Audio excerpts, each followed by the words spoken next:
Today is Wednesday, February 24th, 2021. The meeting of the Westborough School Committee is called to order. Thank you for joining us this evening at this remote live stream school committee meeting. Due to the impacts of the COVID-19 virus, some aspects of the open meeting law have been suspended.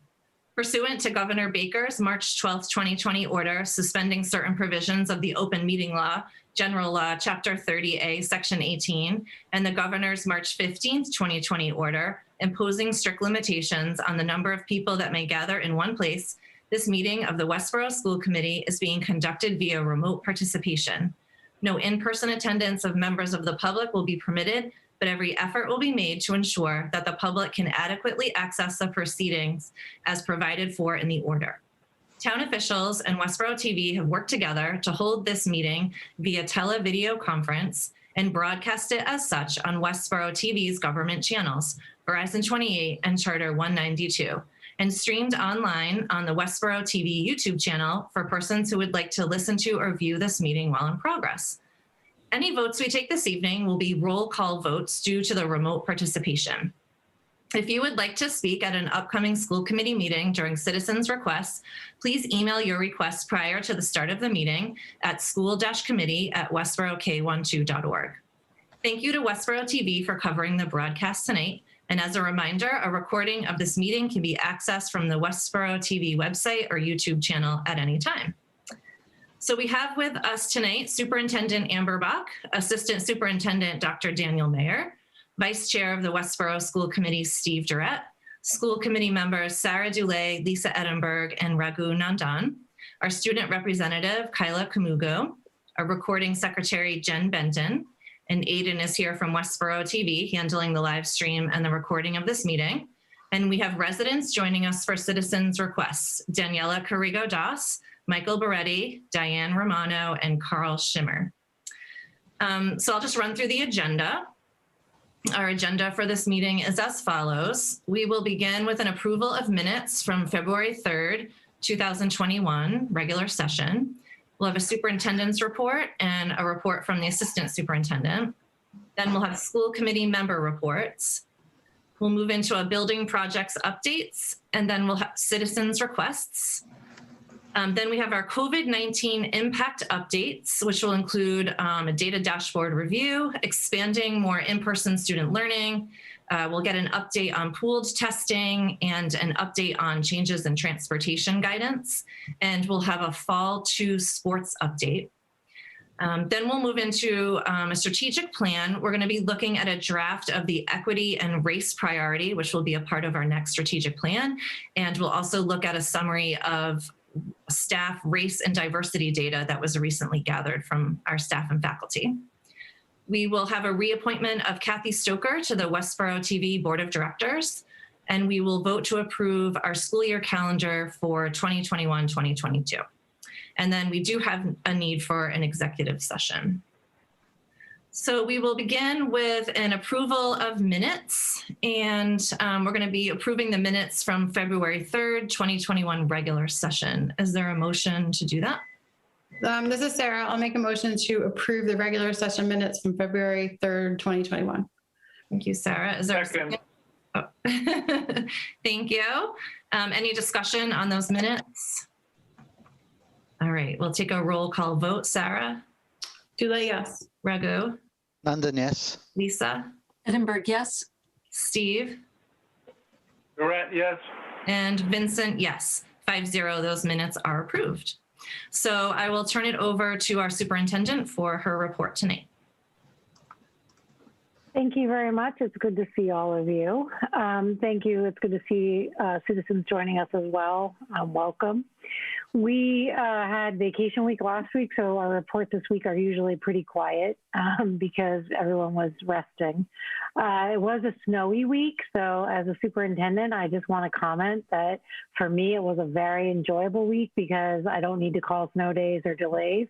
So it was kind of nice that the snow occurred during a time when we could just enjoy it, and it was certainly slowed things down for families and faculty. I hope that everyone was able to get some much needed rest.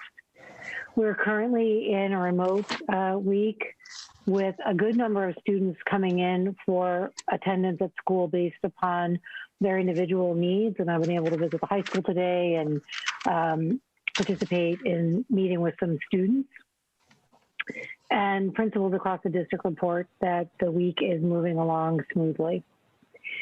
We had last week, I guess, the most significant piece of work that was kind of a unique, worth mentioning, was the Master Planning Committee, of which I'm a member and many of you have participated in as community citizens, held one of its open community sessions. And I just want to report that I think it was particularly successful. They had, I think, probably 70 participants who attended, and we ran a series of breakout groups where people could give very targeted and focused feedback around the direction of the action steps that are evolving for the long-term vision of Westborough as a community, for what we want to see in our planning and in our life as a community. And the input from citizens was very, very productive. We are definitely in the explorers phase, or in the, they have it targeted, I forget what the terminology is now, sorry. It's in the kind of learning phase where we continue to expand our knowledge, and then the drafting is moving forward. So the targeted goal, of course, is to have the plan complete by the spring, and it really guides the anchor direction of our community for the next 10 years. So it's a very significant undertaking. It's definitely been impacted by COVID, but I just want to give a shout out to the community working members that have kept this moving forward. I think it was very productive. I want to thank people who selected to attend. And that's my update for tonight. I did want to mention that Irene Oliver had a conflict tonight, and so we don't have a lot of financial particular updates. And so I'll note that, and then she'll be at our next meeting. Thank Okay. you. Thank you. Thanks. Daniel, do you have anything to share now? Oh, Daniel, you're muted. I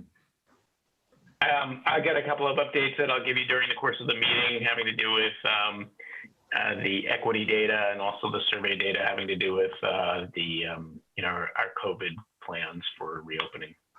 Oh, great. I'll do that later. Yeah. Okay, thanks. So we'll move into our school committee member reports, and I'm going to start with Kyla. Kyla, do you have anything to share with us tonight? Yes. Good. Yes, I do. Oh, I thought I was on mute. Sorry about that. First of all, our schools are currently remote due to the February break, and we're all looking forward to going back to the hybrid lifestyle. But and of course, since our last meeting, I've had emails from the student council at Westborough High with concerns, and they would just like me to forward this to you. And the question was, what is the school committee planning to do to prioritize mental health for the students for the rest of the year? That was like the general question forwarded to me in the email. During this time, we also got an email from Alan Dean. And I think this is an email we all got as school committee. I'm not sure if everyone got it. Yeah, we did. Yeah. Okay. I'd just like to boost this message. I think that this is what the students would be like to advocate it, because I do understand that we have to follow them at the safety guidelines, but students are not doing well and grades are genuinely being affected. And now that we have to meet our quota with the state, that would mean that we are on screens more. They added a couple minutes to the Friday classes. And so we need to have a plan for how we're going to deal with the general mental health, not even just like at Westborough High where like spirits are really down, but just like the entire like district. And talks of having conversation are not aiding unless the conversation is being had. So that is just the general message that I was sent here today with. Thank you, Kyla. A super important message. And I know this is something that is definitely being worked on in our schools with our faculty. I'll let Amber address that. Yeah, no, I think it's a very pertinent note following up on those communications. I just wanted to indicate that we'll do a special kind of update segment at our next school committee meeting where we can provide really in-depth. It would have come in Sherry's report at the close of the year, but there's actually a lot going on, and we want to make sure that we provide a mid-year report to you. So we'll probably have Kim Tynan, Roger Anderson, and Sherry attend, as well as provide for you kind of a notation document of the range of interventions and supports and the number of students that we've been able to impact supporting, as well as just our ongoing work to look for ways to innovate supporting mental health. I will note, of course, that the work to return more students to in-person learning is a driving feature of that, and I think speaks to the range of comments we've heard from families and from faculty, and so is the most direct and appropriate response to the concerns around mental health is to get students back for more in-person learning. So I think, again, the trajectory of that planning is the most important work we do, but there's also layers of wraparound that will need to continue for students even upon that return. So thank you, Kyla, for the note. And I definitely will make sure that at our next meeting, it gets the attention it deserves. Great, thanks, Kyla. And I know you mentioned the whole school community, so I know that the mental health of our staff and faculty is also very important to us. And, you know, that's also something that we're doing to try to support and to make sure that, you know, everyone's feeling supported. So if teachers are supported, then they're able to support the students. So, yep, it'll take the whole community. So thank you for bringing that to our attention. Sarah, do you have anything to share? Yes, I have a couple things. I want to thank all the families and caregivers that have been emailing and sharing their questions, ideas, and their at-home experiences. It has truly helped to round out the full picture of this school year and shape the collaborative planning that's taking place now to fully return to school. Many have asked how they can help. I realize the CDC, the Department of Ed, and the governor have all indicated that vaccines are not a prerequisite for more in-person learning. Yet, I would urge anyone watching this to call upon our state representatives, Hannah Kane, Danielle Gregoire, Carolyn Dykema, and our state senator, Jamie Eldridge, to continue to advocate for and prioritize a plan to vaccinate our Westborough educators. I do have to commend the state, though, for their equity-based approach in getting vaccines to 20 communities that have been devastated, truly devastated by COVID, and that have not had any students in person until very recently, or if at all, this year. Past that, though, I do feel like the entire Massachusetts rollout has been slow, inaccessible for many of the elderly, and now to have vaccines taken away from the local individual towns such as ours that were very prepared to give vaccines, push the whole timetable back at least a month from what I had expected. So while I acknowledge that students cannot wait any longer to be fully back in school, I can't minimize the relief vaccines will have for many educators and other people in our town. That is science as well, and a mental health component that I ask for your help in prioritizing for our community. Now, having said that, I do want to acknowledge the parent groups and the Westborough Public School support organizations that have been so great for the last 3 weeks, and including this week, sharing the W Love Around Town. That was an initiative that came out of the Superintendent's Advisory Council from those groups, and the support for that has been amazing for our local businesses. I hope that they're feeling the love, feeling thanked, and benefiting from it, and making sure that we know we want those organizations and those businesses around in the future while things are tough for them as well. So thank everyone for supporting that program and participating. And you still have a few more days. You can carry it into March too, if you feel like it. Yeah, it was great. And yeah, it was really nice to see a lot of posts on social media, people sharing the love, and supporting our businesses is so important as we move into the spring as well. So thanks, Sarah. Raghu, oh, go ahead. Sarah, do you have anything else? No. Okay. Raghu, do you have anything to report? Yeah, I attended a workshop for electric school bus program by National Grid today. It's run by an organization called Live Green Network. They actually provide grants for electric school buses to school districts, and Beverly is one of the school districts that got a grant. So it's 3 weeks. So next week and the week after, Wednesdays 11 to 12 So I'll attend all 3 workshops and then get back to you with more details. Thank you. That sounds interesting. Definitely the way of the future, I think. Lisa, anything to share? I also wanted to coattail or on Sarah's comments that another way that you could help, and I'm going to give my personal opinion as one school committee member, which is that MCAS that is still expected to be done on short form this year, I think is an additional stress upon our students and our staff and our teachers.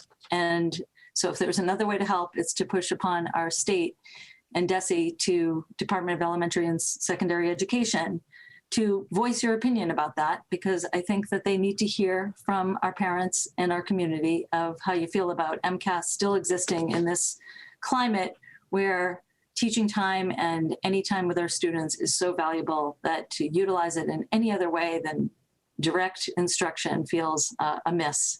So I was just going to put that out there as my own personal belief. Additionally, I wanted to mention on March 2nd is the local election. I think it's really important people voice their, a way of voicing yourselves is to vote. And there are 4 contested races on March 2nd. And there is a way to vote ahead of time, and there's a way to mail in your vote. And so please do your civic duty, make your voice heard. And the final thing I wanted to mention was the Community Wellness Guide comes out every 2 months, and it's brought forth. Again, I think what Kyla was saying about mental health is so important right now. It's always important. I should say that. It's always important. And there's pieces that exist within our curriculum of social emotional learning that goes through pre-K through 12. And I think us communicating that more in the future is going to be beneficial. But the wellness guide that comes out every 2 months from Roger Anderson and Kim Tynan of Westborough Public Schools, they're a conglomerate of health and wellness programs and social emotional learning programs in our town, as well as Kara Presley from Westborough Youth and Family Service put together sort of a month's focus to help people with different aspects of wellness, race, and equity this month. It's sort of a helpful guide for people to get some, some resources and some activities that help us move along in our journey. And that's all for me tonight. Thank you. Steve, do you have anything you want to share now, or do you want to wait for building updates? I'll wait for the building update. Okay, thanks. So I just want to share that the school committee continues to receive a steady number of emails and other forms of feedback from parents and caregivers about models of instruction and the impact that they're having on their children. So thank you so much for all that feedback. I've heard from families who want all students grades K to 12 back in school 5 days a week. I've heard from families whose students are doing well with the hybrid model. And I've heard from families in the remote only program who report that their children are doing really well. And they report that the kids do miss seeing their teachers and friends in person, but the parents are reporting a lot of learning taking place and saying it was the right choice for their family. So I just want to give a quick shout out to all of our staff who are working in the remote only program for making it such a strong program for those parents who chose that model for their students and for their children. So the school committee, I just would like to thank everyone for reaching out. You are being heard, and your feedback is very important to us, and we take our role of representing all families and students very seriously. So thank you again for the feedback, and we'll be hearing some more feedback from some citizens tonight. I'm going to turn it over to Steve for some building project updates. Thank you, Kristen. Just before I get into the building update, I just want to voice my agreement with Sarah in the sense that the state's priority for vaccination should include at the soonest time the staff and teachers within the school system, not only Westborough's but everybody else's. We have 750 people, more or less, who could be vaccinated and would resolve a lot of the concerns of everybody, parents, kids, and teachers, associated with the pandemic and its impact on the school system. So I agree with that, and in fact had written a very similar letter to the governor in the past requesting that. One of the good things that we saw today is that the Johnson & Johnson vaccine apparently is on its way to be approved, which means another vendor to supply doses, which may actually move up the schedule for all in the vaccination process. So I'm heartily in agreement with Sarah, and that hopefully we'll get enough doses so that the teachers and faculty and staff can be vaccinated. So on to something that's positive and looks to the future, and that is our building program in Westborough. Over the past several months, I've mentioned that besides the failed school, we have other projects that are out and about, and they will be on the warrant this year. One of them is the need to look at and perhaps add funding to the sprinkler system program that we had started 2 years ago for Hastings. Today was the bid date for the third time bidding that project. 2 years ago, when bids came in that were being driven by the overheated economy in Massachusetts, came in substantially higher than what was budgeted by the town in a warrant article, and which was developed on the basis of recommendations of the engineer. That bid came in today. It proved that the town and the school building committee and the school district was correct in delaying that work. We don't have the final numbers yet, but it's substantially less than what we saw the last time around in the bid process. And I'm very happy to say that when we get the numbers put together, that you'll see the impact of that at town meeting. The other thing we do is we have a weekly construction meeting on fails. The project continues on a relatively fast pace, but we were, I guess, noticed that perhaps we're 4 days to a week behind schedule as a result of the impact of the weather that we had in the last few weeks, in particular as it affected our ability to button up the roof. There are some areas where the joints between the different sections of the roof could not be made, and we were attempting to get them done in the cold weather and the snow.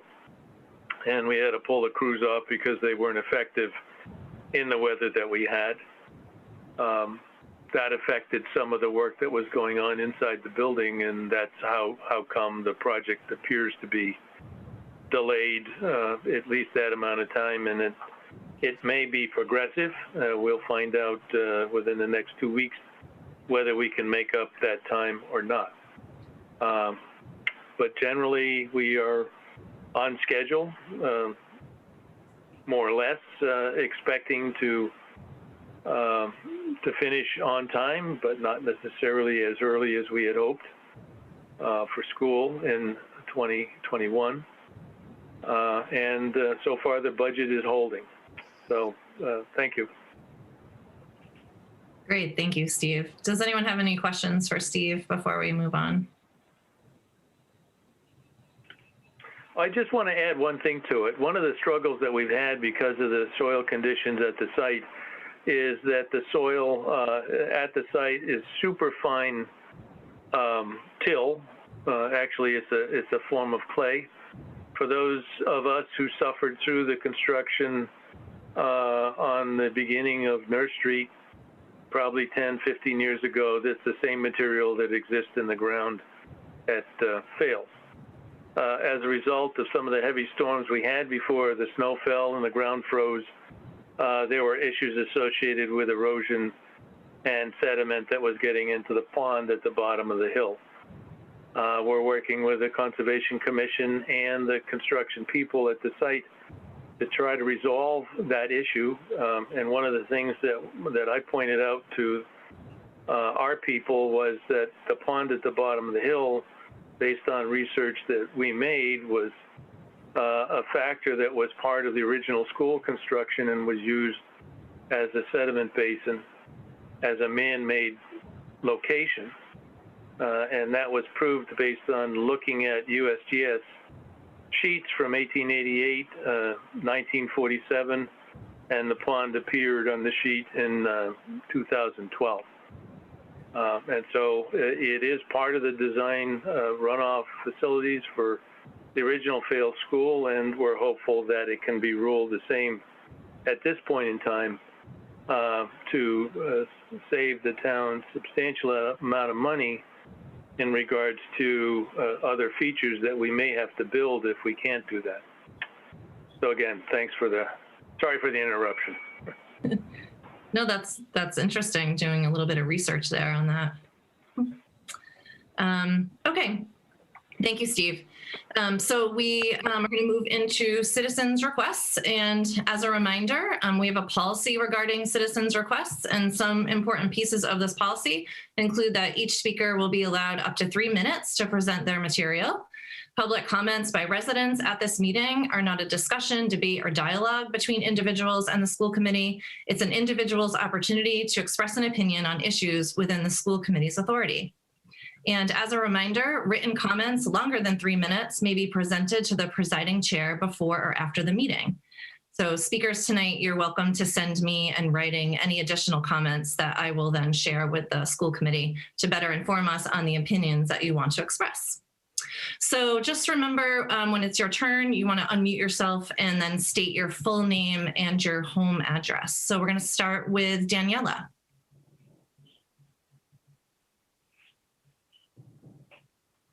I'm Daniela Carriodas. I'm at 7 Westminster Way, and I have 2 children at Fales Elementary School who are in kindergarten. And it is not going well. They're in the hybrid model. They are home with me this week. I've put them in teamworks as we are able, but it is a great expense for our family, as there are 2. And we're not happy. They're not happy. They actually wanted to talk to you. I didn't know that it was appropriate. They wanted to say that they need to go back to school every day. This is the only year they will ever have a Latina teacher if things continue as they are at Westborough, as they are with Amber Bach as superintendent. And they've seen her for 30 days this year. And that's just not acceptable. Not one of the people here right now has children right now that I can see who face that situation where they're never going to see a teacher that looks like them. They're Mexican and Indian, and on the Indian side, they will never have a primary teacher who is Indian if things continue as they are now. And I just don't think it's acceptable. I did ask for some information in writing. I'll repeat what it is. Percentage by race and ethnicity is reported to the Department of Elementary and Secondary Education for teachers, for administrators, and for students in one table. I would like a column added to that table, percentage of salaries paid through the Westborough Public Schools for each of those categories. Kristen's told me that she told me off a school committee meeting that she can't provide that data. But she didn't say during the school committee meeting that she wouldn't provide that data. She agreed completely. It's been quite some time and it hasn't been provided yet. I will say that the PE teacher for my children had a PD day, and they were told to go to YouTube and look up a yoga video, and that was going to be their PE. Had they been in person, that would not have been acceptable because there would have been no adult teaching them. So I also want to know if that was reported to the Department of Elementary and Secondary Education as a lapse in teacher moderated instruction during what was supposed to be teacher moderated time. I do not think what the school district is providing right now, and I've heard judges, I've heard lawyers present evidence that it's appropriate for children at this time. And I think waiting until the Baker administration, the Department of Elementary and Secondary Education push you is just too late. The preschool children have been, and Amber's not even looking. She's clearly not paying any attention. It doesn't matter to her. She gets paid, but it's costing my family a lot. It's costing my children a lot. And I don't think she cares. I really don't. She doesn't know even what they look like or what they're going through or how they cry every single day they don't get to go to school. But it hurts me, it hurts them. I don't think any of you really understand how hard it is for kindergarten children, and the fact that parents pay for preschool, so you let them go back in October. But taxpayer paid salaries don't matter. They get paid regardless, because you know those parents would not pay for preschool if it was remote. So they went back in October. But for taxpayer paid positions, my kids stay home. It is not okay. They are kindergarten. They're 5 years old. They just turned 6, and they don't get to see their teacher. They don't get to tell people how happy they are to have it be their birthday. But I get 5 million little emails about how we're supposed to give fails money for books. Daniela, that's been over 3 minutes. I just don't think it's right. Thank you. I just want to point out that I did say to you in a public meeting that we would work to get you that data. Tonight, we will be sharing some of that data for you, and I pointed you in the direction of where you could find the rest of that data. I know, but I have to do my own mathematics to get it to percentages. Daniela, you can create your own chart or table. And will you place it publicly for people to see? You would like to, if you want to do whatever you want to do with the data, you're welcome to do that.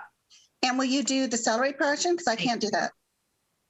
I'm not going to make any promises about giving you any information like that right now. Thank you. We're going to move on to Michael Beretti, who looks like he's at work. Hi, can you hear me? Yes, we can. Yeah. Okay, great. I didn't know which was the mute and unmute. Thank you. I appreciate the opportunity to speak. I'm Michael Beretti. I live at 9 Benjamin Drive in Westborough.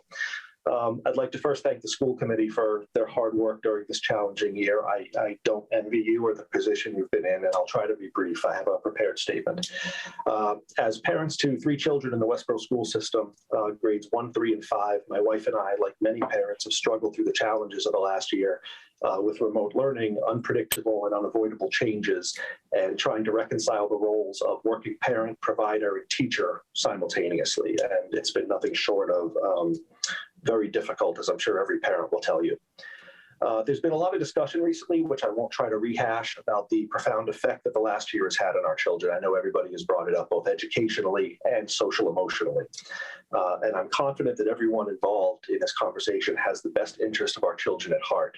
However, significant differences of opinion still exist about the best pathway forward, understandably so. As a pulmonary and critical care physician, I've been neck deep in the battle against COVID for the last year, as well as having contracted the disease myself and being hospitalized for it.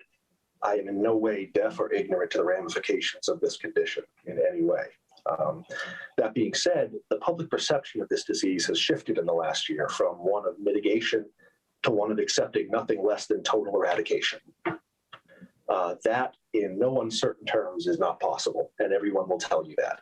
COVID is a condition that will be added to the lexicon of medicine, likely following a seasonal and cyclical pattern for the foreseeable future, not dissimilar to influenza. Excuse me. The discussion over return to full-time in-school education has created a division in the community, and it's been in no small way fueled by social media. And it has strayed away from the facts and towards emotion. And I really want to try to bring the school committee back to some of the facts around this topic.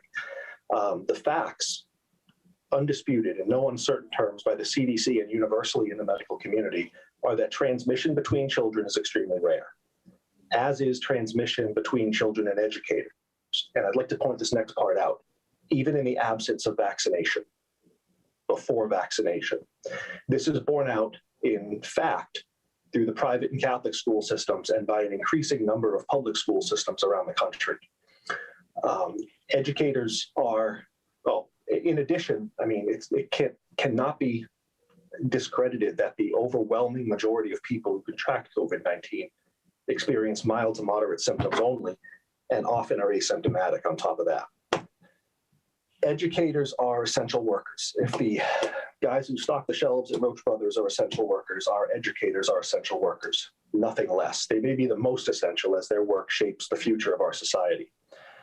I've reviewed the tentative timeline of return to school as laid out by the superintendent, and I appreciate her work in that department. And while I applaud the efforts of everyone in the process, I, like many parents, am concerned with what appears to be over-conservative staggered approach, especially in regards to the younger children, grades K through 6. Given what we know about the disease, weighed against the detriment of any further delay in return to in-person education, honestly, I'm having trouble reconciling the decisions about return to in-person learning plan with the established medical facts and recommendations, as well as the precedents set by both private and public school systems.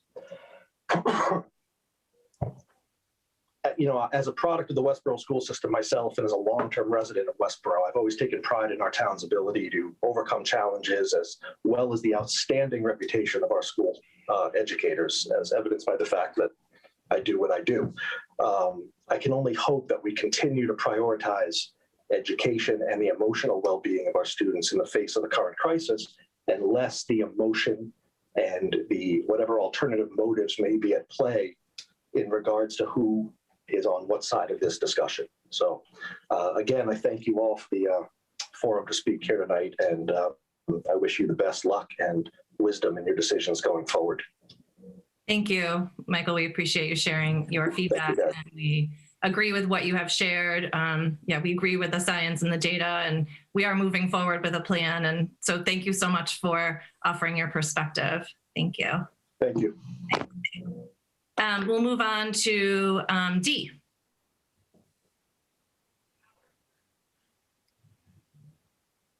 And D, just as a reminder, just state your name and your address before you begin. Yes. That's two tough acts to follow, actually. Thank you, Michael. That was fantastic. And Daniela. My name is Diane Romano. My address is 9 Weld Street, Westborough. I'm an ESL teacher in the Hopedale Junior Senior High School in Hopedale, Mass. Thank you as well for the opportunity to speak here tonight. I greatly appreciate it. I believe I'm representing parents at the high school, as I am the parent of a sophomore at the high school. So I just wrote a brief statement, and it's really just coming from my heart and from my own personal experience with my family. Time is critical in this situation, and I believe we're not moving fast enough with our 7th through 12th grade students. I believe that we need to prioritize 7 through 12 as well to return to school in April. I believe it's time to stop the rhetoric, the emotions, the arguing, all the back and forth, because we're running out of time. It's time to take action and be creative now. It's time to get our 7th through 12th grade students back into the classroom. Our kids need us, and we cannot let them down. I can personally only speak about the hybrid model. It's not working for my family.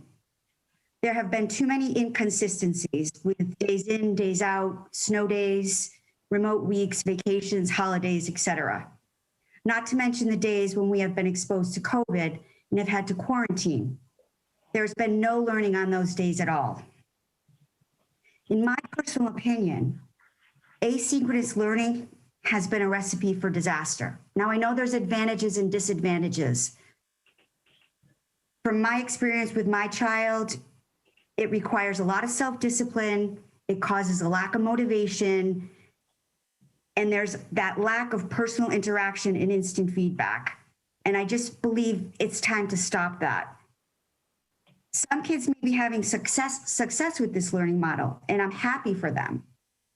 But I've spoken to many parents whose kids are depressed, angry, unmotivated, and just simply miserable. These are kids that were once excited to learn, but have now become very bored and uninterested in learning. The mental health of our teams is declining daily. They are not well. We need to address these mental health concerns with a sense of urgency.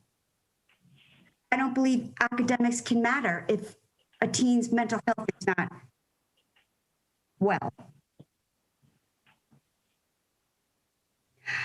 I represent parents who are frustrated because we've had so many months to come up with this strategy for a safe return to school. I know it's not easy. I know it's been a very difficult time for parents, students, administrators, teachers, in the school committee and superintendent. I recognize that. But the science and data support a safe in-person return, as Michael Beretti outlined. There are very low transmission rates in schools. Many districts in the Commonwealth are doing it. I ask myself, why can't we? I work in a district that is doing it. I ask myself over and over again, why can't we? Not having a plan for our 7th through 12th grade students is unacceptable to me. A concrete plan for in-person learning in April. Our children deserve more. The teen years are truly the best years of their life. We cannot take any more away from them. We need to do whatever it takes to get them back in school now and avert a lost generation. We need 7 through 12 in school in April. It's time to take action and be creative now. Thank you very much for your time. All the best. Thank you, Dee. Thank you so much. And we definitely recognize that hybrid is very, very challenging for many students. And we recognize that that is why we are moving towards bringing back more students. And, you know, a plan is being developed for 7 through 12. And we know it just can't happen fast enough for a lot of people, and we're working as fast as we can. So we appreciate your feedback, Dee. We know you're representing a lot of voices. Thank you. Thank you. I appreciate that, Kristen. Thanks, everybody. Sure. Take care. Thanks. Take And care. finally, Carl, we'll finish up with you. If you just want to state your name and home address, please. Sure. Hi, my name is Carl Scheimer, and I reside at 17 Wayside Road. My prepared remarks are going to mimic some of the similar presentations, so don't be surprised. I have 3 children in the Westborough schools, 1 child who's attending full-time at Fales, and 2 on the hybrid program in Mill Pond. Like many other parents, we are observing the challenges of having children getting remote instruction. Over the last several weeks, I've read the status updates from the superintendent and watched the town hall presentation. I'm impressed with the overall level of detail of the superintendent's presentation, as well as the recently published frequently asked questions. What is clear is that the Westborough team is working hard to cover all the bases and working with a wide range of constituents in attempting to get kids back in school. We are thankful for all of your hard work. And I just want to repeat that. We are thankful. We appreciate the hard work. A little bit about myself. I'm a manager at Amazon Web Services. As a large organization, we frequently have many projects with moving parts. Trying to build complete consensus on any project is very challenging. In order to move faster, we have a couple of key metrics. Can you make decisions with incomplete data? And secondly, what decisions are one-way doors versus decisions that can be reversed? For those of you who aren't familiar with this analogy, a classic one-way door decision is building a new Fales elementary school. You need to have a very extensive planning project because once you pour the concrete, undoing the process is very expensive. A two-way door decision is bringing kids back to school. You can always go back to hybrid. I am an outsider to your process. I am not privy to all of your meetings. It appears that your decisions are being made for consensus. Do you have complete information that makes everybody happy? You're also appear to be requiring extensive deliberation for all decisions. What decisions are reversible? If you start to think this way, you can move faster. For folks on the school committee and in the school administration, this is perhaps the most important time in your career. This is the time for bold leadership and uncomfortable decisions. Not everybody is going to be happy. Every day that goes by, our children are missing out on critical learning and development. As an anecdote, we see our kids floundering in the hybrid model. Children are not able to be accountable for their own learning at this age. We've heard from Governor Baker that going back to schools is safe as long as the COVID protocols are followed. We must move faster than the schedule that has been identified. Waiting until mid-April for grades 1 through 6 is far too long, and we don't have plans for the upper grades yet, just as is discussed in the calendar, continued discussion. As leaders, I encourage you to think about making decisions with incomplete data and what decisions require extensive study or communication. Many do not. You may make a wrong decision, but the speed will benefit the students long term. Time is critical, and we're not moving fast enough. Thanks. Thank you so much, Carl. Appreciate your perspective on that. Thank you so much. That's the end of our citizens requests portion of our meeting. So I'd like to thank all the speakers tonight for your feedback. We invite you to log off the Zoom call now, and you can continue watching our meeting on Westborough TV, Verizon Channel 28, and Charter 192, and also on Westborough TV YouTube channel. So thank you again so much. All right, we will move now into our COVID-19 impact updates. And I'm going to turn it over to Amber, who probably does have some updates on timelines and plans for us moving forward. All right, thank you very much. And I want to thank the updates as well. And I'm going to I just want to organize my own notes. I'm going to have if you look at the COVID update on the agenda, Daniel, if you could pull up the agenda for a second, and then we'll go ahead and then we will open the timeline for expanded student learning. But let's just look at the agenda for a second so we can see the range of things we're going to step through around update tonight. So we always talk about the dashboard, and I think I leave it there just for your edification so you can take a look at it and be current on the numbers each week. I'll give one or two highlights on that. The expansion on learning time, we'll use the timeline that's out as an opportunity to kind of talk through dates and progress, and Daniel will pull that up in a bit and use that as our anchor for the conversation. For opportunity for you to have other benchmark data to look at, I shared with you the DESE initial information on expanding in-person learning. I'll make some comments on that. We won't pull that document up, but it's there for you if you would like it later. And then there is a really excellent physician's letter with multiple physicians across layers that echo much around the quality of input we've gotten from our local physicians in our community who've commented, as well as from the Board of Health and their recent vote of, affirmation to return to more in-person learning. So I think all of those things align towards a commonality and cohesiveness of data that obviously speaks to why all districts are now in a phase of taking next steps. We will discuss pooled testing just as a benchmark. I will talk briefly about transportation. I won't go into depth on it. I just want to highlight the flexibility that now exists, but I gave you two important pieces of reading data that you can refer to: the strategies for transportation guidelines in depth as a reference, as well as the research that they did in a PowerPoint there. Those just give you personal reference. We won't necessarily open all those documents. I think that's detail for you, and I think that it's important that, and we might want to share some of those with parents. I don't think it's necessarily data that they're looking for. I think they're looking more for updates around our planning. So I think that's where we'll spend our time tonight. And I'm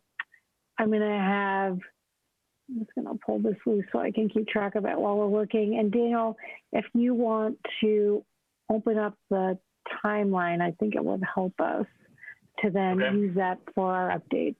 So while Daniel's pulling up the timeline, I'll make a note that our data dashboard reflected, I think, 6 cases that occurred during the week of vacation, 2 within a family that overlapped, and 2 that were in fully remote. And then I think there was 1 that required contact tracing. It follows a trajectory around low incident rate and improved illness levels in our community and in Massachusetts in general. Again, echoing some of what we were able to hear from Dr. Brady tonight. So I think that's all good news for the direction of our work. We'll continue with the dashboard as an ongoing part of our communication, but I think the routine for that is to demonstrate the ongoing safety measures of our work. So as we look at expanding to more in-person learning, I want to begin by highlighting a couple of key pieces. Daniel, if you'll scroll down, we'll hit to that yellow line where we hit the action items and some of that work. First of all, I want to comment on the fact that first, and I think it's important that we reiterate this, you've said this, all of the comments heard from our parents and the range of conversations that we're having capture the rationale for our planning, as well as the fact that I want to reiterate that there is urgency in our work and that there is active planning underway across all of our grade levels to respond, as we noted in our original communication of this timeline. I understand and I recognize that people want hard dates. And I want to recognize that, and I thought that Carl's comment around one-way versus two-way doors, we're not trying to work for completion of all known data and complete consensus before we walk through a door. We're not looking to push timelines long for that purpose, and we want to shorten timelines wherever possible. However, before we release hard timelines, we want them to have enough finalized planning that we're not looking fragmented, that we have our faculty on board, and that they're knowledgeable about what's going to happen and have participated in the process through all the working groups that we're using. And that we're then sharing information to parents as quickly as possible in a way that gives everybody the same information. We're not releasing like earlier dates to teachers before we release them to parents. And in that same collaboration, we're working to push dates out. And for example, the March 8th deadline for kindergarten is a hard date that looks effective to a return for in-person learning starting that date, and we will shift and come forward with other hardline dates as we finalize them. But the active planning to get to those dates and to shorten them to when it's feasible is definitely underway. I mean, that's what I keep hearing from people is they want to see dates. And I want to reiterate that we will release them with certainty when the planning, and I liked his comments around that. It's not that we're looking for 100% like completion, but we want to make sure that we have respectful communications across everyone's groups and that there's no surprises for anyone. The governor's announcement was a surprise. Let's characterize a surprise. A surprise where somebody announced a timeline and a shift in practice without any prior knowledge to superintendents and to school committees, and yet took a stand that he and the governor were going to act to return all students to in-person learning as soon as possible. We certainly applaud his announcement. We understand the need for him to make those statements. And I just want to be clear that when people announce things without thoughtful timelines, what happens is it creates anxiety and it can create backfire amongst the groups you're collaborating with. And none of us want to see that happen. You know, we're not looking to have emotional fragmentation slow down implementation. Right? So for me, as a leader of many of the groups that are at the table here, I'm trying to participate in that thoughtfully. The governor's announcement is still several weeks from any finalization. They made an announcement that didn't have a target timeline and was clear that he was clear today in the meeting that Daniel and I were with him in listening that his board isn't even meeting for him to make the proposal for possibly another week or 2 weeks, and that then he would have to put together a proposal of a phased timeline. So I want to applaud their efforts, but I want to be clear that Westborough's timeline is well in advance of that timeline, and the planning and the return to in-person will be driven by our community, by the school committee, by the parent feedback, by the negotiated work of a collaborative teachers union, and by your votes to guide Westborough Public Schools. And I think that right now we are well in front of their timelines, and with urgency, our timelines will only get better, not worse. So I just think his note is important, but I think it's important to be on record that our work is being driven by the direction of the school committee and your desire for a return to in-person learning. Our timeline is critical, and planning groups are working on expediting them against their reassurance that they can check the boxes on the things they need to complete. Let's look at the timeline against the notes that Daniel has, and I'll use it just to tick you through some of where we are. The parent communication for kindergarten, which went out last week, closed today. So the deadline was for today for kindergarten families to affirm for us their selected choice for their children's return to full in-person 4 days a week as of the last discussion on the 8th. Transportation is in alignment. Transitions in lunch planning are taking some work, and finalization of that is well on track. That sets the timeline for other strands of conversation. I want to hit those next. Those parents that are selecting to be in remote remain in remote, and we won't have a lot of movement back and forth. I think it's important to reiterate that on record. If a parent, we did not hear from a parent, we are assuming that they're selecting the affirmation of remaining in remote or going to full-time if they were in the hybrid. Moving to the next set of target dates, the working groups have been invited, and we have a strong set of working groups and layers of working groups. The working groups in faculty, and I answered some of this in my frequently asked questions, so I won't overly reiterate it, but we can reference people to that document. We have a strong group of faculty that represent across these grade levels. We have superintendent's advisory shifting to weekly meetings where they're gathering feedback to continue the strand of parent input and questions as well as ideas. And school councils also will affirm the opportunities for that ongoing input, as well as the way that you are supporting the comments made to the public record here. I think additionally, we will continue to survey families as needed. Most of the surveys that will go out from this point forward will be kind of lock-ins for return choices. When we look at the working groups, we had our first working group meeting today. It said working groups would start on the 22nd. We sent them communications. We met today with first grade team leaders and principals to look at first grade, which we held to a separate strand of meetings that followed the trajectory of planning we used with kindergarten.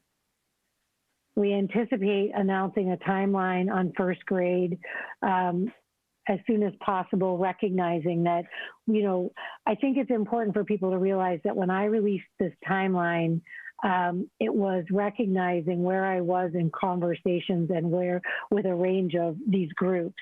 And until first grade leaders and faculty have an opportunity to understand the trajectory of their timeline, I wouldn't have released a hard date on that to public.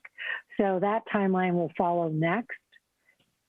And I imagine we'll see a first grade survey to parents for them to lock in choices in a relatively short number of days. And it will follow a similar trajectory as to kindergarten. From there, the working groups are up and running for 2 through 12, and all of those groups are focusing on in-person learning. Synchronous supported learning 7 to 12, as well as a return to more in-person support and eventual in-person schooling.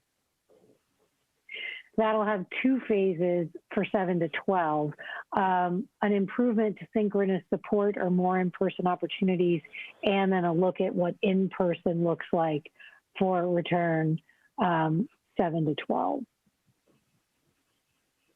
Timelines on that will follow. I would imagine as soon as we have our first working meetings with 2nd through 12th, and those will occur. Our first working meeting for 2 through 12 is next week, having finished the first of first grade meetings today. We will, we had our meeting at the Board of Health. They made an affirmative vote around an urgency for return to full in-person and a support of our ongoing 5 mitigation factors being firmly in place. And in looking at our timeline, if you look down the list, you have, it had said early to mid-March for kindergarten. You now have a hard date of March 8th. And then we'll roll out another set of dates on the next 2 pieces for first grade and then 2nd through 6th, as well as then more information on the 7 through 12 synchronous opportunities. And that would bring me up to a place of most current updates in terms of the work that's going on with faculty on the ground and advisory and families. Daniel, I'm going to open it up. Can you also, I'm just trying to think about the range of comments and discussion. We have a labor board meeting tomorrow. That group continues to discuss implementation and moving forward on timelines. And that will continue that conversation tomorrow. Lisa's on that group and Steve Durrett is in that group, and we will be meeting tomorrow. Daniel, other thoughts that we can provide to enhance kind of around this part of the update tonight? One thing we could provide is, can you hear me? Yeah. Okay. Is information on the surveys we've gotten back from the parents. So I can do that. Yeah, I think, yes, I think. Surveys that have gone out, one being just a general sort of read of K-12 perspectives from the parents, and then the other one being specifically around the kindergarten return. Yeah, I think that's perfect. We put in the frequently asked questions that we will be sharing that data tonight as part of what we've learned about support for returning. So why don't I turn it over to you, and that would be the next part of our update, and then we'll have a long discussion session following the pieces that we provided, and then go from there. Daniel. Okay. So this is the survey that we put out just before February vacation, and for the last, we gave parents a week to fill it out, and basically, to give you the context here, we had surveyed parents before we entered the school year to get us a read on the 3 different models. The first question here is, which option is the child in now? We had to ask before we even went into the school year what if we had a hybrid remote versus in-person model, what would you prefer to have? So before the year started, we had 37% of our parents in August saying they were in favor of in-person at that point. And then we resurveyed parents in November, just before the holidays, when we knew that that we'd been open for a couple of months. We wanted to see how we were doing and get some feedback on how we could adjust the program. And then the numbers in the state, as you know, and across the country exploded because of the holiday season and the social gatherings that were happening. And so the numbers are just now coming down. And so that seems like an appropriate time now, as the numbers are receding and the vaccines being made available, to go out and poll the parents again on the August type of question. So, we said if we added well, first of all, let me just show up at the top here that we have 68% of our students are represented here. So the parents of 2,663 students responded. So it's a very solid response rate. And we said if we added a daily in-person model for 4 or 4.5 days starting in March or April, which option would you choose? So remember what I said is 37% at the beginning of the year, and now with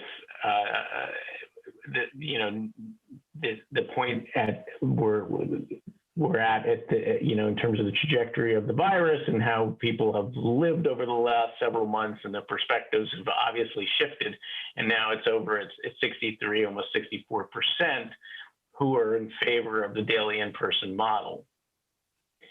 To Carl's point earlier, at the beginning of the year, there was certainly not consensus. It was a third in terms of where the families were. This is still hardly a consensus graph, in that we have, it is, there's the majority that want to be back daily in person, but you've got 36% who would, don't want to be in person. Then you've got of those that don't want to be in person, close to 17% would just assume stay in hybrid, and then 20% would like to stay in remote. So what happens then when you remove the hybrid option? If we eliminate hybrid, then the parents it goes to 75% would want to go. So you go up from the, 64% up to 75.4% who would go into the in-person model, and we'd have about 25% in our remote model. So the remote model is going to grow a little bit because some of the hybrid parents are not comfortable going in person. So they're going to opt, when we give them a choice, to keep their kids home. It's super informative to get the kind of data. Helps us anticipate what kind of movements we would have. There's some bus information here too that we haven't talked about much internally yet, but with the new bus guidelines, we have to take it into consideration. It gives us a lot more flexibility, I guess, as far as the elementary kids are concerned. But you can see that 50% of the parents say that if their child does come daily, that they would need bus transportation. I would say in the comment section, the tone and tenor is extremely supportive and positive. I appreciate that, because it's not always, what we are sort of like hearing out in the social media, but there's a lot of, this is not in any order other than first people that came in. I gave you, there's like, it's thank you, or son's enjoying the hybrid, people are saying I'm not comfortable until the vaccine comes. There's just all different kinds of comments you would expect. It's extremely respectful and just understanding that this is like a difficult time for everyone in terms of decision making. So I appreciate that. I'm just giving you a flavor so you can look at it on your own time to see those. If you want, I could give you the full set of comments, but I just cut out the first, what I have here, 30, 40 bullets, so you could see them. But people are still, although a lot of people want to go in, and it is in the, 60 some odd %, there's a lot of people that, are nervous and aren't comfortable with it yet. So questions on that before I go to the kindergarten data specifically? So those are not all the comments, or they are all the comments? Are there many? No, they're not. There's, there's probably, out of the 2,000 respondents that are here, we probably have like 1,000 comments you could look at. I'm just saying that this is the first 40. I didn't take them. I didn't cherry pick them. I just showing you that, there's only a couple out of those first 40 that are sort of, nasty in tone and tenor. And the vast majority of them are just, understanding how complicated this is and appreciate what we're doing. But we can look at the 1,000 comments. I mean, I think I would want to read. Have fun. All Yeah, happy. Yeah, we'll send you the full content, definitely. Yeah. And then, so other questions before I move on to the kindergarten data? I have a quick question. Were there any comments about the data, like the survey? I'm just curious whether there was any questions about the survey itself that would make you think that the data you received is any way inaccurate because people thought that somehow the questions were not a fair question. And I guess I'm asking that because the intention of the survey, I'm guessing for some might not have been clear that because we were moving towards in-person, wasn't that the purpose of the survey, was to then get a sense of the numbers that would want to go full in versus not, or even the numbers that would stay hybrid.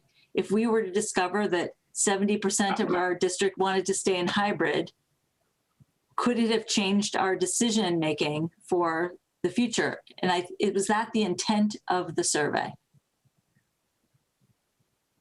Yeah, I would say. Go ahead, Dee. I mean, it wasn't. I don't think it was a poll necessarily. We have to use scientific data, what the Board of Health says, what the guidelines are at the state level, and we have. And I think it makes sense to read where our parents are at in terms of their desires.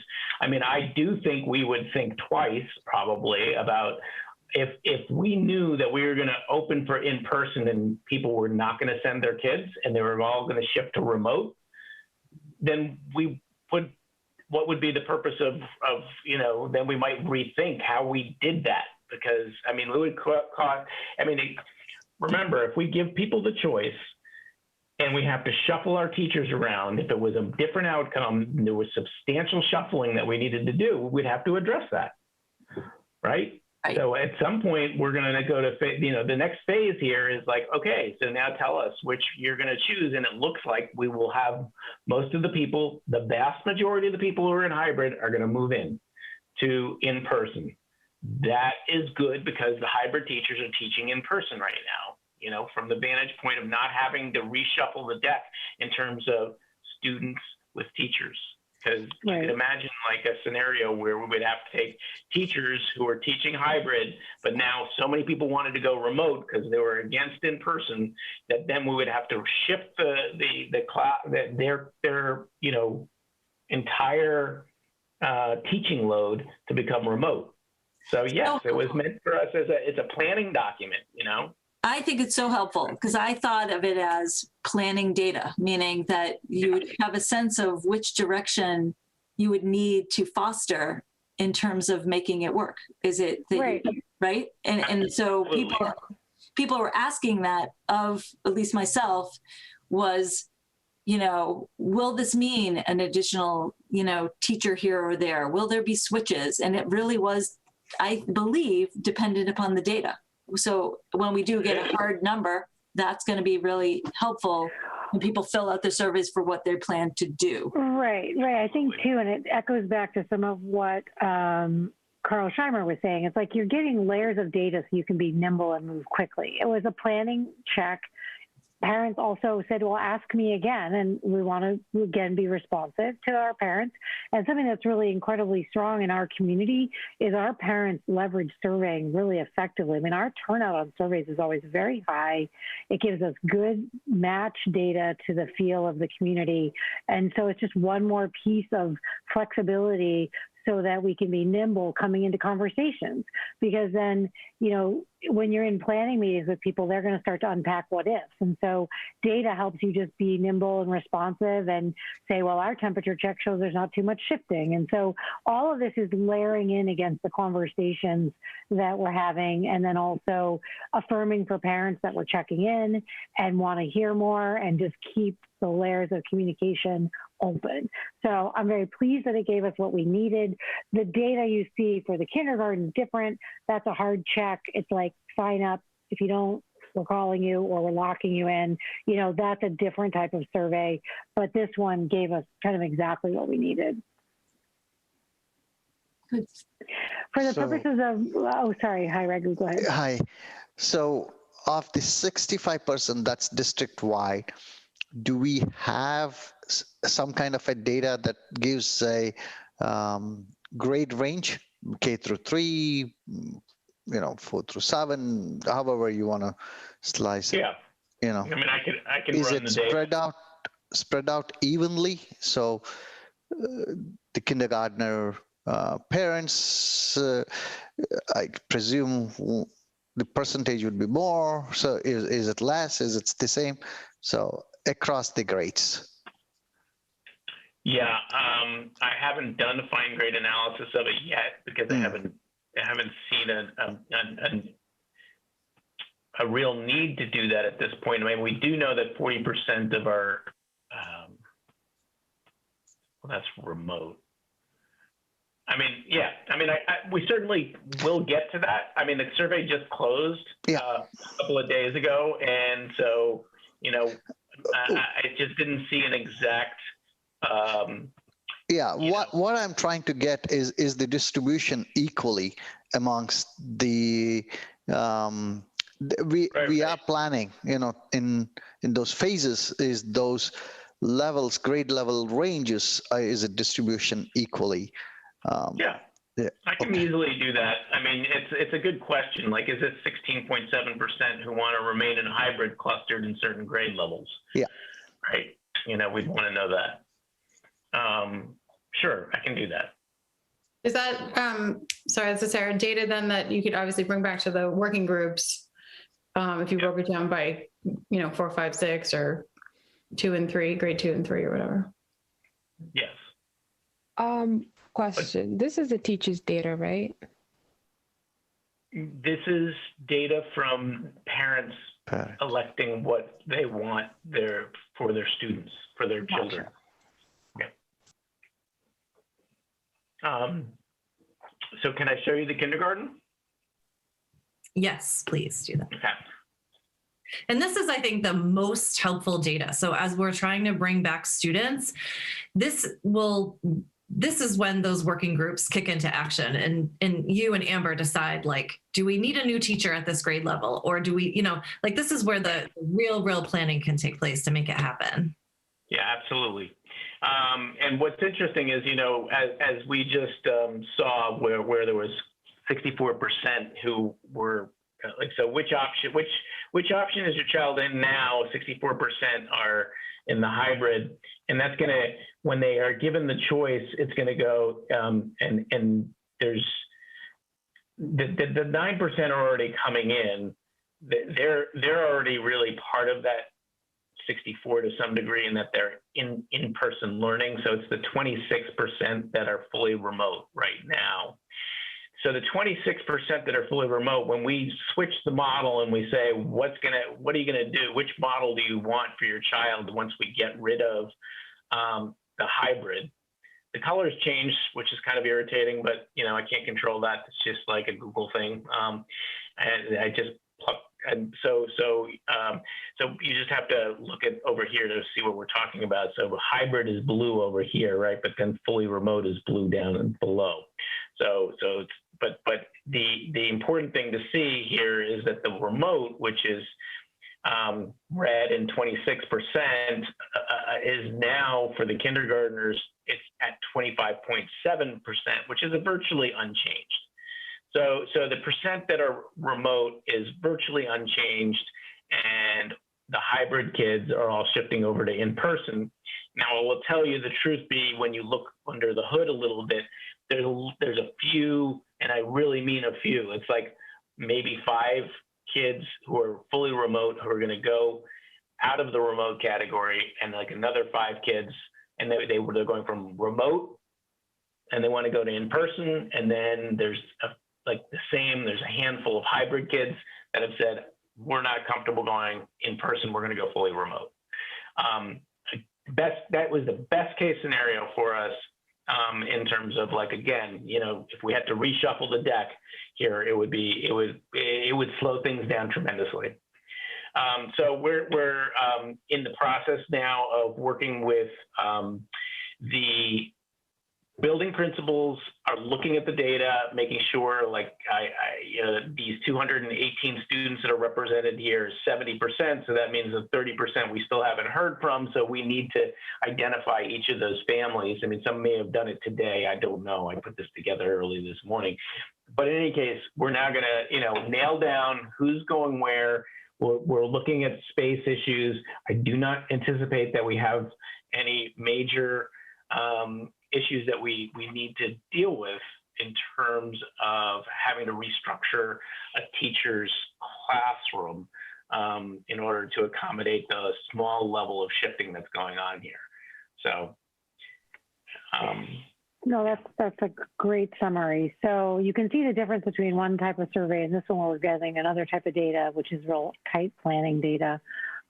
We were, clear with people that if we don't hear from you, we're locking you in what you're in, and we'll use that to move forward. I think so. It affirms a picture of how our planning will both hopefully move forward and gain some overlap. I don't want people to have a perspective per se that as we started with K and now we're working with 1, that we're going to space the layering in of every single grade that way. We moved on K and 1 as 2 of our most urgent grades to track to return, knowing then that, 2 through 6 and then 2 through 12 would come together in those planning groups, and their timetables will overlap against their capacity to answer the questions we need to answer. So I wouldn't want people to interpret our first 2 moves with kindergarten and first grade to somehow, align it that, it would be June before you'd be talking about 7th grade. Again, those working groups are already having discussions, and we're already layering in kind of steps as we go. One more quick question, just because I don't think it's been answered, which is when you tell us the total of that, whatever 75.4% versus the remote, do you find that it is fairly evenly distributed, even though we're not looking for equal, like we just looked at kindergarten or first grade? I'm saying that, do you find that 7 through 12, that in-person percentage versus remote only percentage is similar to your total percentages that you showed us? I think that was Raghu's question, which I said I haven't analyzed yet.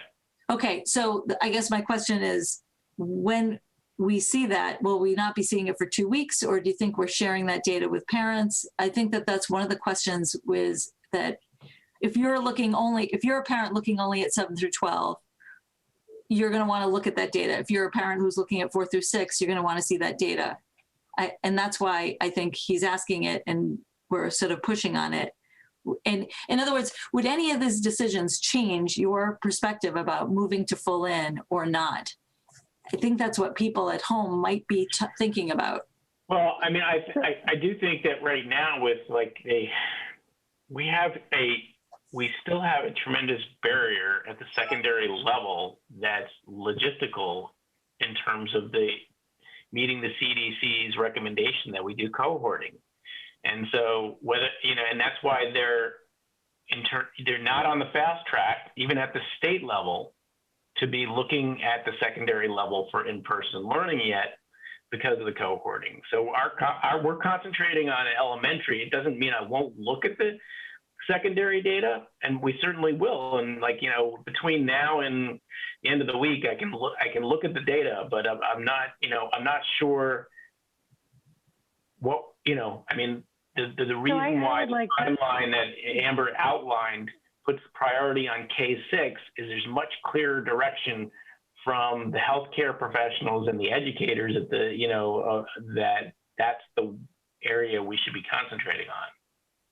So I want to comment on that as well. So again, there's layers of planning that are already taking place and discussions being had. We remain committed to increasing synchronous opportunities 7 to 12, as well as in-person opportunities K to 12.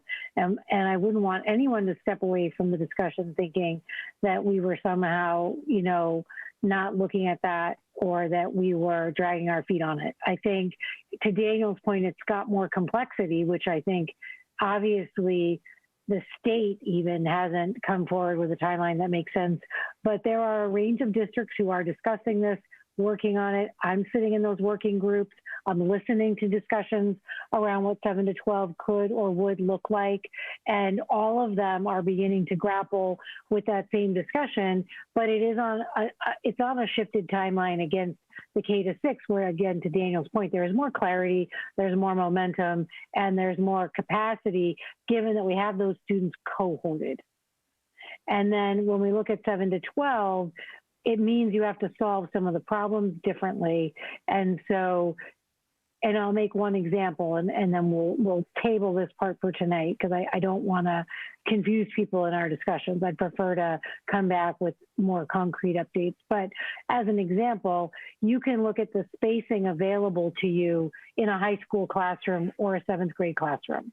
You can know that it can, at capacity of 3 feet, hold 16 to 18 students.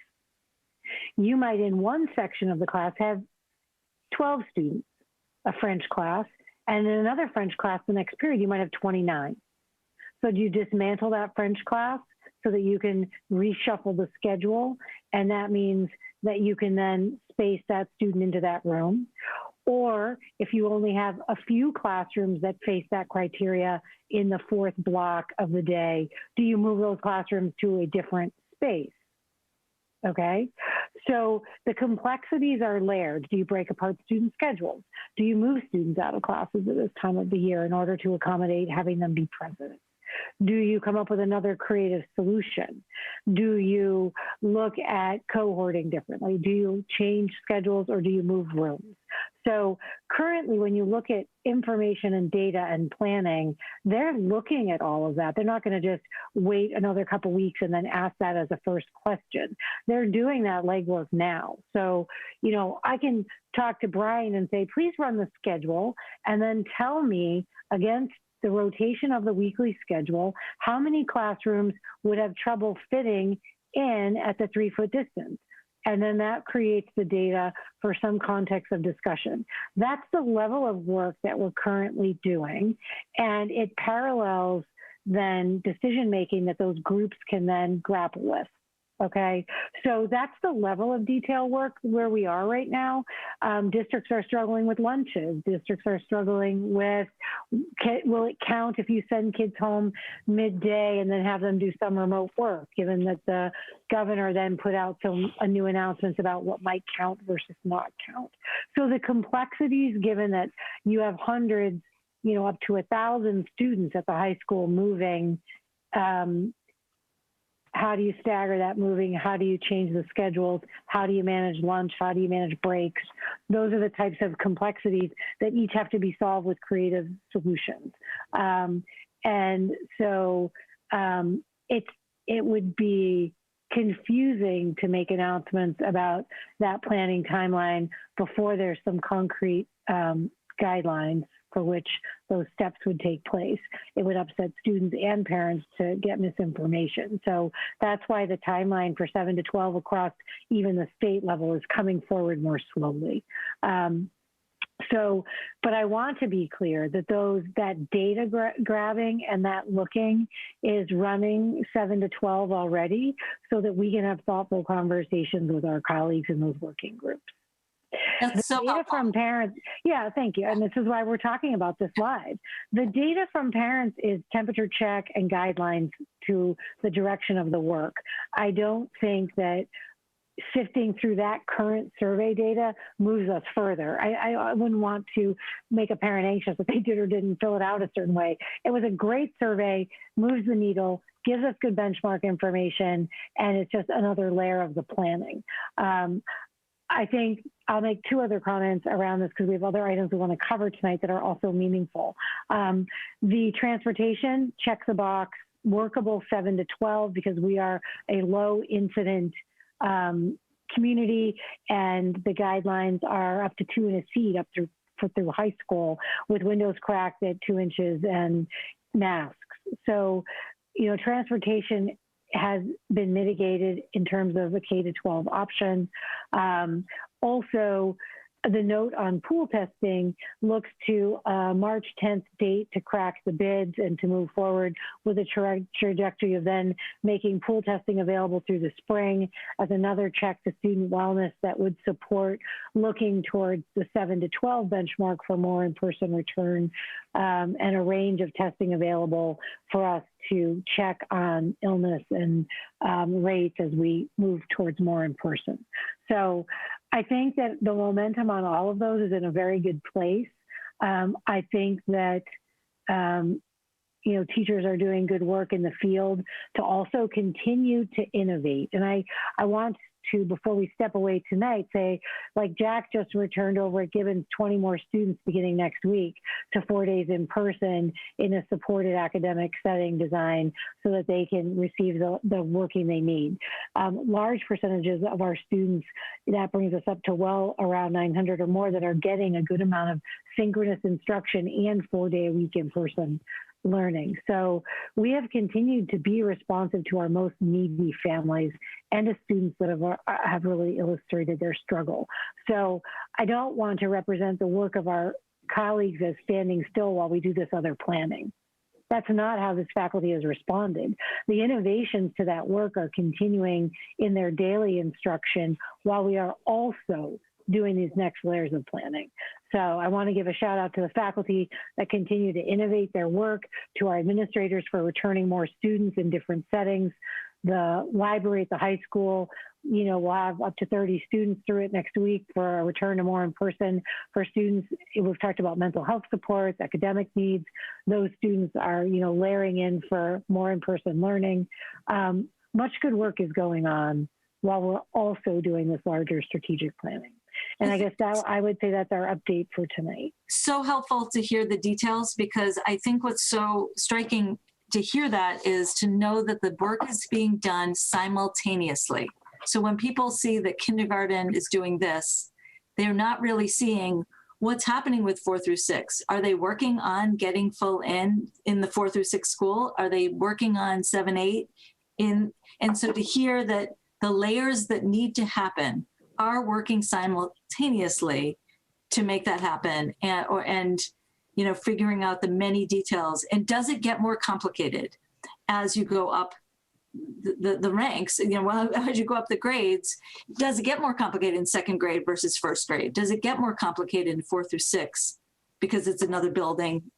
I think people want to hear what those are, and it's really hard when your kids are struggling and they're not one of the 900. They're not one of the ones that, and understandably, okay, I say this to the parents who like myself feel like my kid isn't one of them, but I also recognize that the kids who are in need, rightfully so, are getting what they need because that's the right parameter to set for the order of things.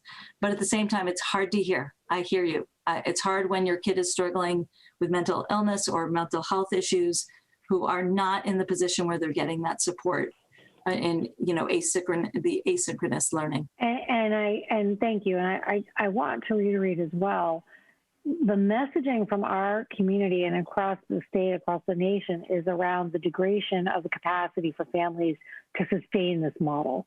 Okay, it's not like there isn't very clear messaging, and every student deserves the attention that they need, every single child in this district.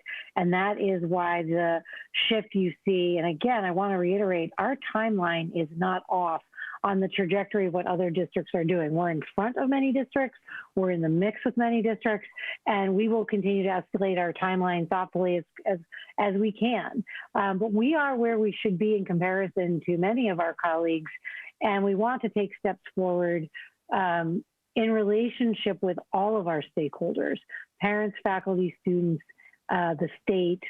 And, I think while I realize parts of that are invisible, the relationship-based work of Westborough maintains us in a good place where the long-term relationships and what exists after this is over will be in a healthier place.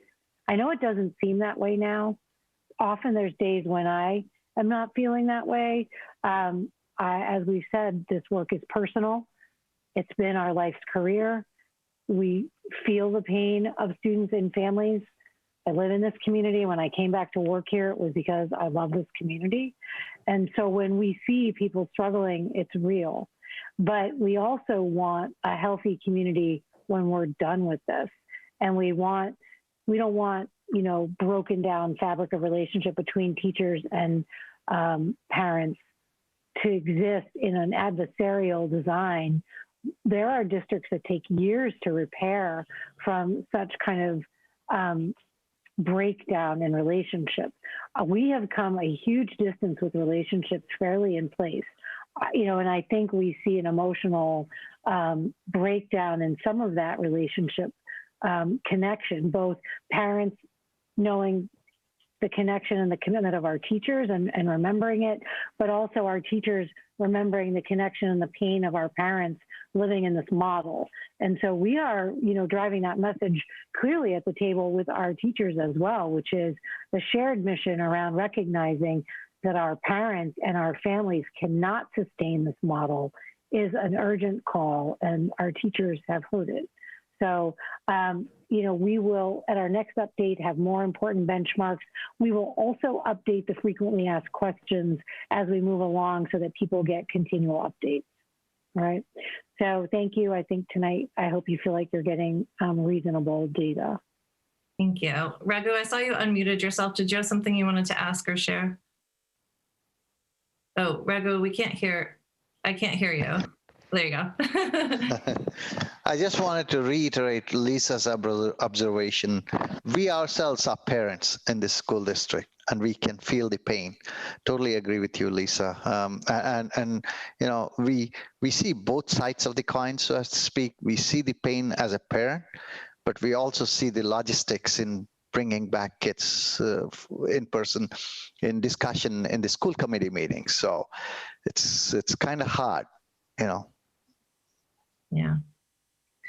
On that note, I want to have on record a school committee vote on the steps the district is taking to provide more in-person learning for more students. So I've been thinking about this. I think it's important that as a school committee, we take a vote to show our support for this. So I drafted a motion, and then we can have discussion on what you think about it and see where we go from there.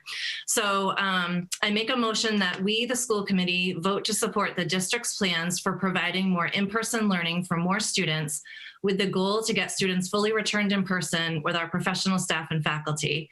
And furthermore, we agree with the vote of the Board of Health to prioritize in-person learning and to move with haste and urgency to accomplish this. Is there a second? I'll second it. All right, any discussion about the motion I just made? Is there, sorry, let me turn my. Go ahead, Kyla. Is there going to be, I know I don't vote, I'm just asking, is there a timeline to the motion? Yeah, and I second that request. Yeah, Thank could you. it be added or modified or something? Well, I did say vote to support the district's plans. So the district's plans have a timeline. And based on what the superintendent shared, we're on track for that timeline, if not getting kids back to school ahead of it. Again, it's hard to say we'll have all students back by April 15th. And then if we can't, that sets up a whole new sense of disappointment for people. Steve, did you want to add something to that? Yeah, I guess what I would say is, rather than specific dates, that we support the district's plan and timeline as explained today. Okay. Or earlier. And I like the fact that you bought Board of Health's recommendation to do it as fast, something like hastening, or doing it as fast as possible. Okay, yeah. Or sooner, yeah. Yeah. Yeah, to Kyla's note, I think that, we will, I guess, produce harder timelines after, probably 2 sessions of planning meetings. Like we can give you targets where you say, okay, we're meeting in certain groups. And if you feel at a certain point, you have to, at your next meeting, or you feel that there's any delay, set a date and address it in a secondary motion. And Kyla, you could, bring that forward as discussion, but I'm sure these guys will as well. Supporting it in theory and the benchmarks that are given, and as Steve said, with or sooner, is good. And then you can do a deadline at any time if you have to. It's your right. So fine. Yeah, I agree with all that. And we were also talking about making mental health a priority. I think it should be included in one of the motions that we should pass tonight, just to make it more of a goal. Sure. So I have a way to do that. Because the transition to just full remote from a year of hybrid and the transition to daily school from hybrid and remote, that is going to take a toll on the mental health. So we do need to consider prioritizing it along with the health and safety of everyone. Yeah, I agree with that. I think our educators they're so skilled at guiding our children, and it took the hybrid model for us to really recognize the strong, important role that teachers play in our children's lives, that school is so super important, and that it's because those kids are together with their teachers, and their teachers, our Westborough teachers, are so skilled at guiding our students, not just with their academics, but with their social and emotional learning and their mental health. So, all right. So I kind of made some tweaks to it. So I'll read it again. I'll read the motion again, so we can kind of see the changes that I made to it. So I make a motion that we, the school committee, vote to support the district's plans and timeline shared, or moving faster for providing more in-person learning for more students, with the goal to get students fully returned in person with our professional staff and faculty. Furthermore, we agree with the vote of the Board of Health to prioritize in-person learning and attention to mental health, and to move with haste and urgency to accomplish this. Okay, yeah, I like that. That's good. Okay, good. Hey, what about, sorry, Sarah, Kyla mentioned safety, and I kind of like that word in there somewhere too. All right, so how about attention to safety and mental health? Yes. Yeah, because mental health implies it could be emotional safety as well, but we're also talking about physical safety too. So, nice editing skills there, Kyla. Well done. I love it. Thank you. It's much better now than what I was thinking about at 3 a.m. the other night. Yeah, I think the creativity of the teachers, that's why, you know, they're thinking around that. They're certainly focused on, they don't just want to roll kids back to in person and slam the academics. Like, they definitely are in a place where their thinking is to think about the innovations of returning students for their emotional well-being. And it's different by grade level as well. Like, you know, returning seniors to a full crush of academics when they're weeks from graduating is not a productive model. So the question is, you have to do something potentially different. So the complexities layer on, you know, over and over as you look at that. And so those discussions are taking place, and giving people time to develop creativity. It takes, you don't just like sit at a table and hop out with great creative ideas. It takes that kind of, you know, brainstorming time. So they're definitely pushing on that. Any other discussion on the motion? Because we had a motion and a second. We have some edits. I just want to commend the committee. I think that was great editing. I think it encapsulates all that we want, which is, you know, this conglomerate of safety, mental health, and in person, and to do it as quickly as possible. And I think I'm just so proud. Committee. Right. So with that, we'll do a roll call vote. So we'll start with Sarah. Dule, yes. Nandan, yes. Lisa. Edinburgh, yes. Steve. Durant, yes. And Vincent, yes, 5-0. So thank you so much. Thank you for all those updates, Amber and Daniel. We appreciate that. And more to come, I'm sure. Jen, I can get you the words to the motion, so you don't have to feel like you have to try and follow all of this discussion. So I'll send it to you in an email so you can put it in for the minutes. And then the last thing we have under this COVID-19 impact update is the Fall 2 sports update. And I think, Amber, you were gonna, it's a memo from Johanna just to kind of share a little bit about what's happening. Fall 2 sports has just started, so. Yeah, I just don't see it. Where did it go? Oh yeah, it's not linked on this one. Hold on, let me see if I can find it. I have it in the drive.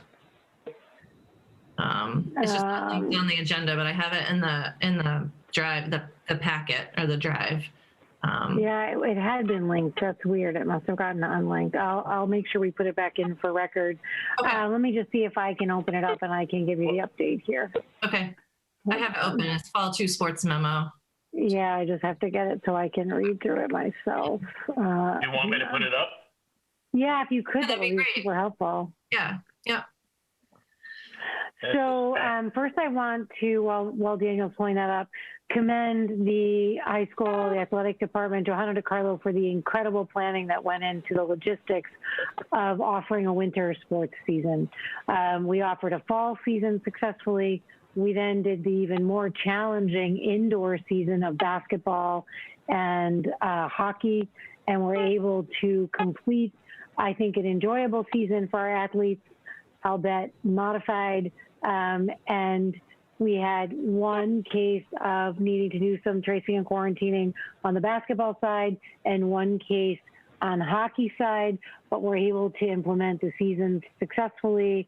I couldn't be more happy that our high schoolers, and again, this work of mental health has to do with all of this stuff being maintained for our students to be able to connect and to do the things that give them joy. On that note, the look towards fall 2.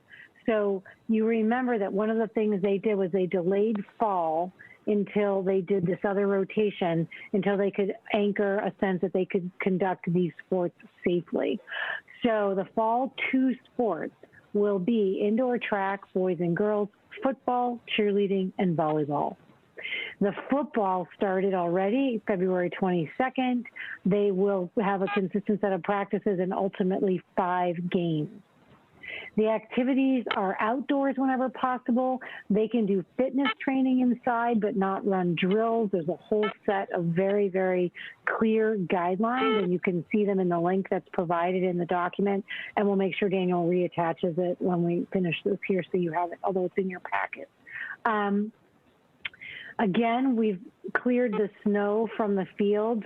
It was funny because I was meeting with Johanna today, and she's like, so I was getting like emails from people saying we need to clear the fields, and we were clearing the fields when they were emailing me. So there's this kind of sense of like, you know, wanting people to recognize we're definitely, you know, in the mix. Everybody's cognizant of what needs to happen. We just figure out if we could clear the fields without damaging the, if they're new fields and we have agreements on them, we don't want to invalidate our warranties. This is always complex stuff. So we cleared the upper field using like snow blower where that didn't, you know, come down so low that we faced any concern about the weight or the impact. We have not cleared the lower field, given that we have a set of different concerns about the impact on that field. And we're hoping that they won't need it for several weeks until snow melt will help us, or our players and volunteers will be shoveling it by hand. But we anticipate we'll be in good shape to access the field by that time. There are spectator guidelines that will be shared. They will be limited, but there will be opportunities for spectators. Volleyball will run March 1st through the 24th. They'll hope to play 12 matches. And the modifications to those guidelines are provided. It's exciting that that's going to happen. Indoor track will run March 15th through April 24th, and possibly push outdoors for a meet on April 1st. Most of the activities for track will be taking place outside, so they've kind of reaffirmed aspects of the indoor track season to be an outdoor season for pieces of it. Dan, if you could roll that up just a little bit more for me. I just, again, want to give a shout out to the commitment of our coaches and our planning teams to get this up and running.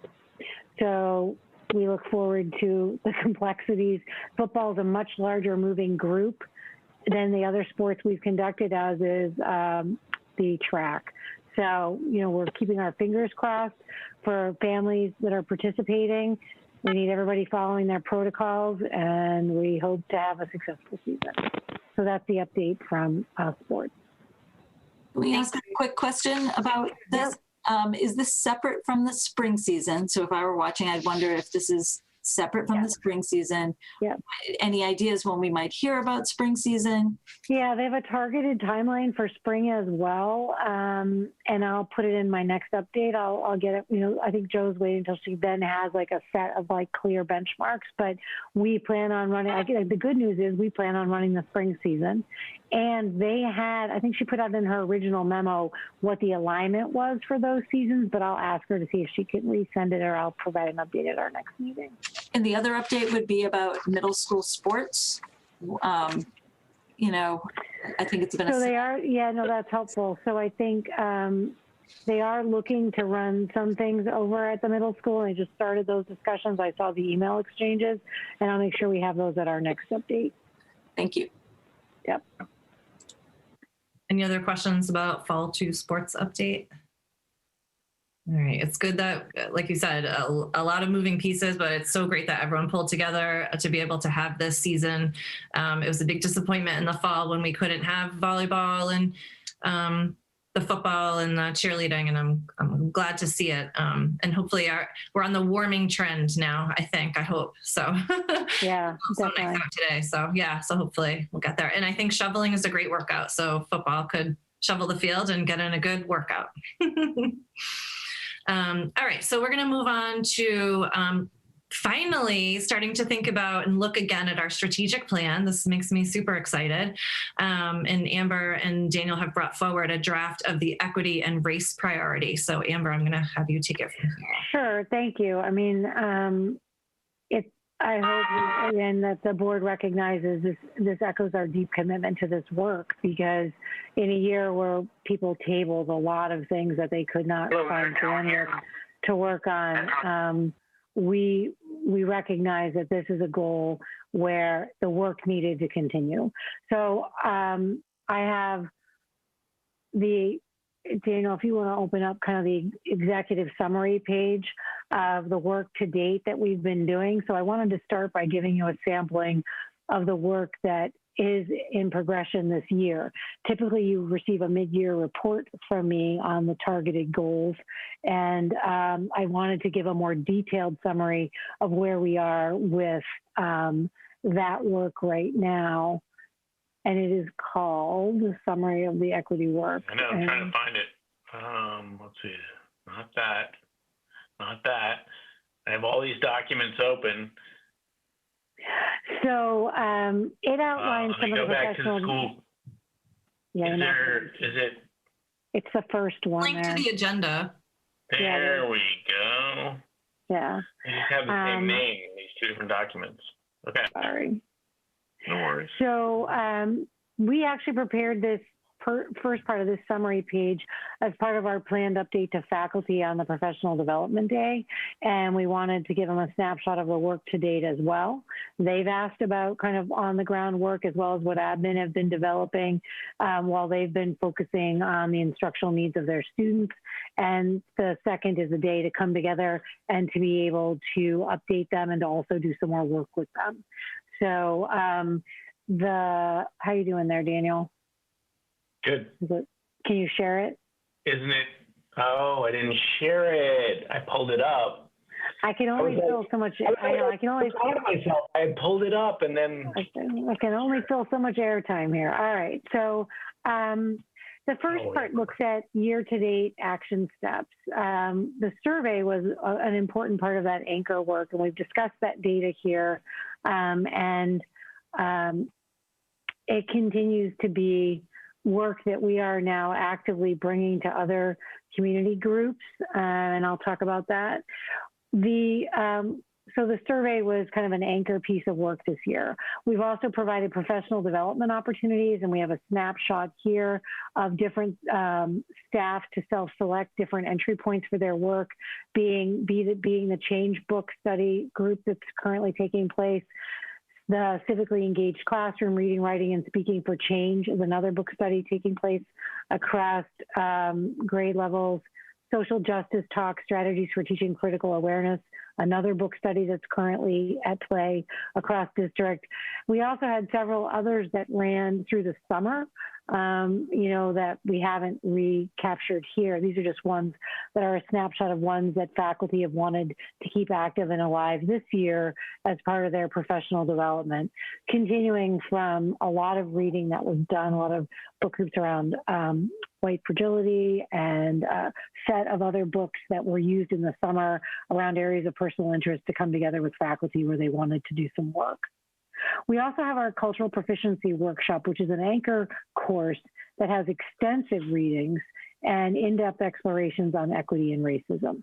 That course fills within minutes of being posted and has run and will run through the end of the year. And we have the upcoming March 2nd PD Day, which will have workshops on equity and cultural proficiency as a time for people to just pause, stop, and to immerse themselves in some learning in the area, in the different trajectories of their personal growth and reflections. We will be providing shared community communication on anti-racism and equity. You've seen those flyers come out. They've been mentioned tonight. We've done 3 releases, which have come from the joint work of our wellness department and the social emotional team, as well as youth and family services, and an active collaboration with them. And those are community outreach, because this work lives well beyond the school system into the community and obviously into the heart of our nation at large. And that work has to be collaborative to our community. And those are samplings of the ways that we're developing and deepening that collaboration and pushing information out to families to continue their own explorations. We also then develop the strategic plan strand, and I'll talk a little bit about that, and then we'll turn towards that work. And currently, look to then establish an equity steering committee to develop and track progress on our own work, being something that we would want to have placed by the end of this year. We are currently visiting different groups. I was able to visit with Daniel the Diversity and Inclusion Committee at the town level, a really incredibly good group. We will meet with We Cares again to continue discussions around the survey data. We will go to the diversity and inclusion work of Westborough Connects and embed in that committee as well to share data. And we will be going to the Youth Commission to visit with them and share the data as well. And beyond sharing the data, it's to open ourselves up to feedback and for them to continue to give us input into the working strategic draft. I'm going to re-summarize these key goals for you. You're going to see these equity and cultural competency goals. You're going to see those in the strategic plan when I open it up. This is the summary we provided for faculty so that they could see kind of a synopsis of, again, a reiteration of areas of core focus, and you'll see them in detail in the plan. And then lastly, this ongoing work to develop resources for educators and families around anti-racism and equity-based practices, and then the work that we do to share that, to use it for instruction, and to continue to reach out into the community for the broader work of racial equity and social justice. So that's just a snapshot of the document we'll be using. It provides a nice summary. When Daniel and I were looking at it, and he was sharing it for the use at the Professional Development Day, I thought it gave you kind of a synopsis of an executive summary. And so now what I'd like to do is take you into the draft of the strategic plan and give you a look at where the working development of that draft is currently headed. So Daniel, you can take us to that document. So as Daniel finds that document and pulls it open, you'll recognize a familiarity to the design of this document. There's some good news around how the new strategic draft will be framed. It will be, when we bring forward a completed draft, all of it's in a Google framework right now where live drafting is much more comfortable and flexible for the updates that we do annually. So timelines move and action items are added. You know, I think you're well versed over the years that annually this will be updated. It's a living document. It flows against the action of our progress, against new learning, and against the things that we need to do that are responsive in our district. So when you look at this, it's not a static document, and ideas will continue to flow into it as we work together. So you see that it activates for engaged work next year in the fall, where the draft will flow into the completed work of a full strategic plan after the summer, and an approval of that draft, and then the goals will kick into action. Some of those might move around those X's based upon summer work, but really that was their early estimate. So one of the overarching priorities, the strategic plan is always driven by large anchor priorities. And one of our large anchor priorities will be develop and implement an equity and anti-bias mindset pervasive across our district, reflected in district practices. Now, we might revise that further, but it speaks to the fact that mindset's pervasive. It lives in your faculty, it lives in your practices, it lives in your policies, and you're not just fixing a piece of curriculum. You're not just running a workshop. You're talking about the mindset of people, the stuff that becomes second nature, the way they think, the lens they bring to their work. So it's purposeful when we say we want an equity and anti-bias mindset embedded across our district, in our policies and in our faculty and in our practice. We will add a rationale that has to be well drafted. That usually comes out of summer work or a time where I might put some research benchmarks in there or other types of summary. But for tonight, it's just a draft, and I wanted to give you a sense of where we are. So that priority needs to have life breathed in through it with active goals. And there are some anchor goals. The first anchor goal is to develop a more diverse faculty that maximizes many perspectives, ethnicities, and talents to recognize the diversity of Westborough and to a greater nation at large. So we've spoken a lot about representation being more than just race. It is around religion, perspectives, talents, identity, orientation, and it speaks to equity of wanting a living, breathing faculty that incorporates all of our students and faculty having experiences of seeing themselves in those that educate them. And underneath there, you'll see a strand of the developing action items that we will use to drive that work. It looks at expanding our repertoire of using collaboration from other districts that have certain practices that might move the needle for us further in bringing in more diverse staff. It looks at growing internal talent, which is a strategy that I think some districts have leveraged more effectively, and one that I think we've actually used lately in a couple hirings that I think feel like a good direction for us. It comes from raising youth who return to live in this community and teach in it over time. It's a long-range view of a commitment to the work. Incorporating consultants around anti-bias practices in hiring, proactive recruitment strategies, being proactive to go out and bring in help for that work. Developing marketing materials, that's already underway. Our current job postings have already shifted to put a more robust outline of how diverse a district we are, so that when people are job hunting, they might not know that Westborough is as diverse as it is. So we've added some very targeted data that comes in front of all of our job applications on School Spring that provide a nice summary of how lucky we are and the range of diversity we are as a community. And I think when candidates of color or different talents, they're looking to see themselves in those communities they work in, and I think they will find that now they know Westborough is one of those communities. Doing more outreach to college and universities. We've already taken those steps. Having an HR director has really moved the needle on some of that. Really strengthening those connections for partnerships where we foster knowing students in the pipeline who are seeking to work after college, graduating in areas. We've currently leveraged joining more partnerships with different organizations that host diversity hiring networks. And so that's exciting. Suzanne's actually attending an event this week, I think tomorrow, and is carrying forward some potential job openings and hoping to bring back resumes of diverse and unique, talented people.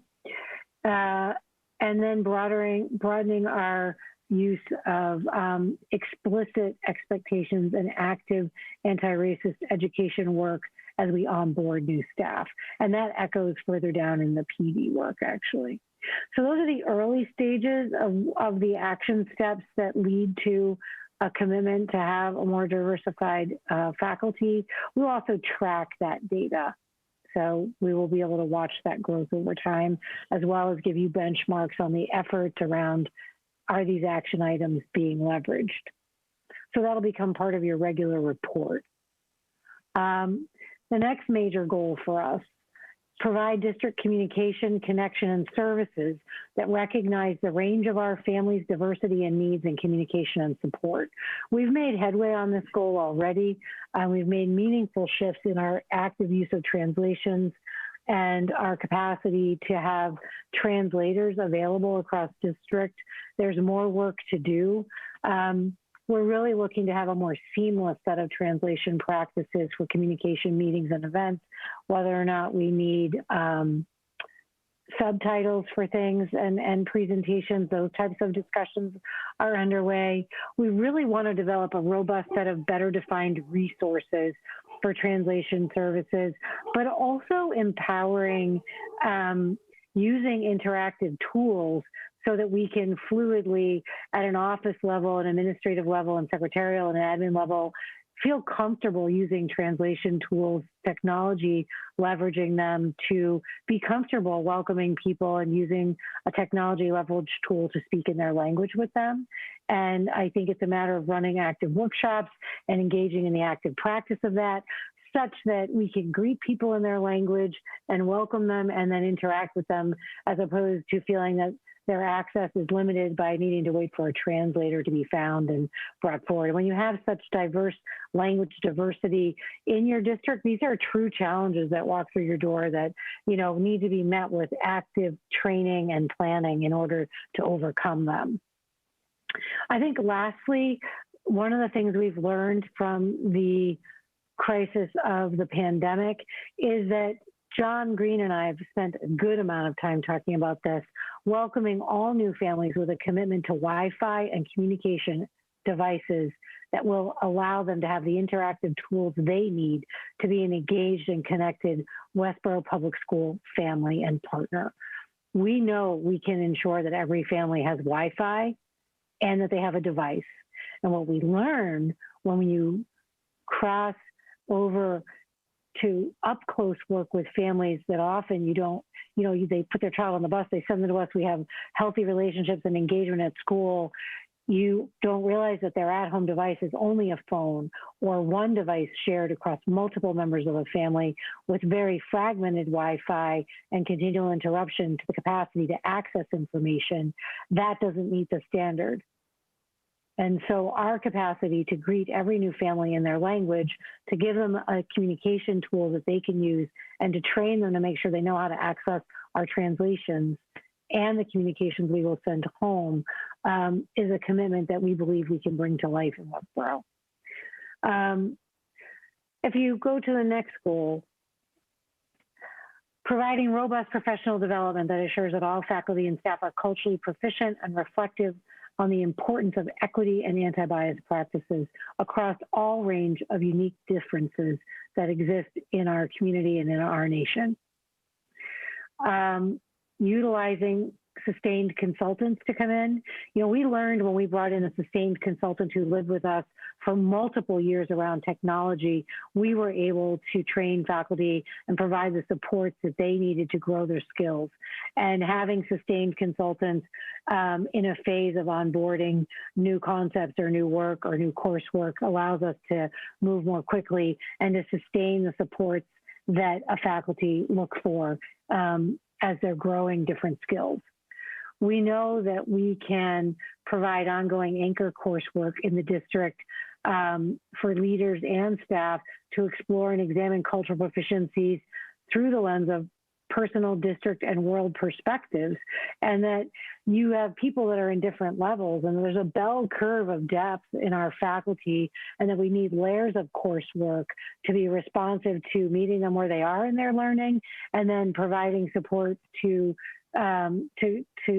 grow their interest and knowledge and their skill set as professionals, and to support the ongoing faculty guided book study that brings faculty together to explore and discuss equity. And lastly, we've talked about this, looking at a 3-credit course or onboarding, a robust course that you take as your trajectory within your first 3 years with us as a non-PTS teacher as part of your commitment to working here in Westborough with us beyond your onboarding phase of your first several years. So those feel like, certain layers that we've laid out thus far. Lastly, review and revise district practices and policies through the lens of equity-based practices. You talk about that living, breathing framework of looking at the layers of how you're working across district, not just school committee policy, but just practices at the building level, our handbooks. The things that we have to look at is just kind of like rotating them all through the lenses again and again across equity-based practices to look for ways to enhance them, and making sure that we have diverse voices at the table. While you're looking to improve the trajectory of your employment diversity, you have to recognize that you have to then, with clarity, invite other voices to the table to make sure that you have a range of people looking at feedback, planning, and direction. So you see that in explore the best ways to bring diverse voices to WLT, to administrative decisions, to faculty, to volunteering, and to school-based and district committees to make sure that we are moving forward in ways that are really thoughtful. And let's see, the last piece then, continuing to review, revise, and refine our current curriculum practices and teaching resources to ensure that they reflect a culturally authentic range of content and perspectives. So you see they're looking at a revise and revisit, the need to look at the recent social studies report, to look at that review and explore potential new goals to ensure that the report fulfills our curriculum objectives and the mission of our diversity priority goal. And continue to work on diversifying our literature. We still have work to do on that. I feel like we can see a very clear shift in the diversity of our literature in some buildings, in some classrooms, and in some libraries. We want to make sure it's pervasive against the pre-K to 12 experience for both classroom-based curriculum as well as libraries and self-selecting libraries, say in your elementary classrooms. So we've made really good progress on that, but it's one that we have some, finishing to do, and you're always recycling texts and, needing to stay committed to, again, once it's in your mindset, back to the priority goal, it becomes self-sustaining. But until it's in your mindset, you won't necessarily think without a prompt to look for areas where you might have weaknesses in your text. And so that's why the priority goal is stated as making sure that we have a mindset to the work. Down below, you see that there's some current draft discussions, and this is how the strategic plan always evolves. So I was drafting some of this after our working to meeting today with one of our administrators. And what we wanted to ask ourselves was, is it another goal, or is it an action item, or is it a piece of the priority articulation, right? So I like the articulation of this.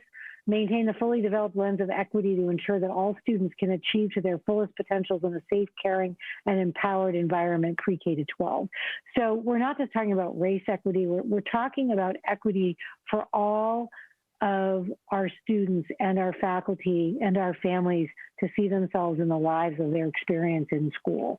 And what does it take for that to, be in our mindset? So we drafted that in the working meeting. I'll bring it back to leadership, and we'll have a robust conversation about where it needs to live in the document. And so you can see the other benchmarks of that conversation. Like there's the role that diversity plays, like with religion, with the joyful representation of diversity and religion in all people and perspectives and presentations, like that all matters. Representation matters, weaving equity into the greater experience of celebrations, communications, curriculum, second nature to the cultural norms of the district. So that was a really high quality conversation, and now it needs to fold into the document. So I left it there as a working example of how the draft document will continue to finalize between now and the end of the year, where you also can provide, notes or feedback. You've seen it in the in the chart form, and you gave feedback. It's now taken on a better structure for you, and more work has been done on it through WLT, and then I follow it up in individual supervision meetings and kind of as I'm thinking about it, push on people and ask more about their thinking. And then we'll attend, like I said, Westborough Connects Diversity and Inclusion and get feedback there, the Youth Commission, and We Cares, and fold those pieces of data into ideas. So that's the update for tonight. I think it gives you a picture of what the completed layers of the strategic plan will look like for you by the time we step away from summer retreat. The WLT is very committed to taking all of the layers of the drafting that you saw and bringing it to this level of completion, such that you will have a new strategic plan by the fall. So I would open it up for conversation, discussion, ideas, and feedback. Thank you for sharing this with us tonight and for all the work that went into this. I know this takes an incredible amount of work, and just for everyone watching, the last time we saw a draft of the strategic plan, it was on poster papers in the conference room with these sticky notes all over it and all these ideas. And so it's so great to see it go from that level of draft to this more refined level.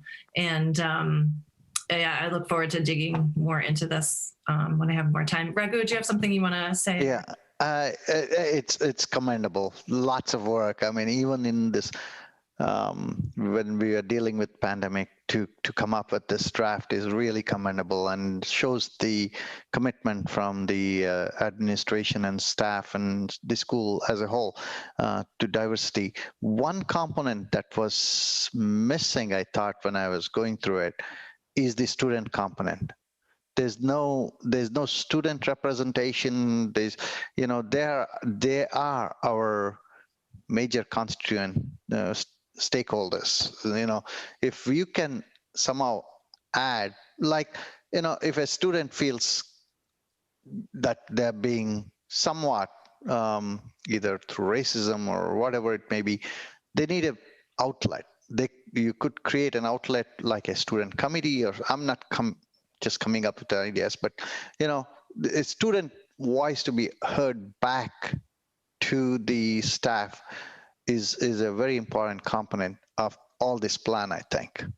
And that's a great piece of feedback. And actually it echoes some of what Kyla has shared, but also what we learned when we attended Daniel is nodding, because we had a really great discussion when we went to the diversity committee, and there's many diverse voices at that table.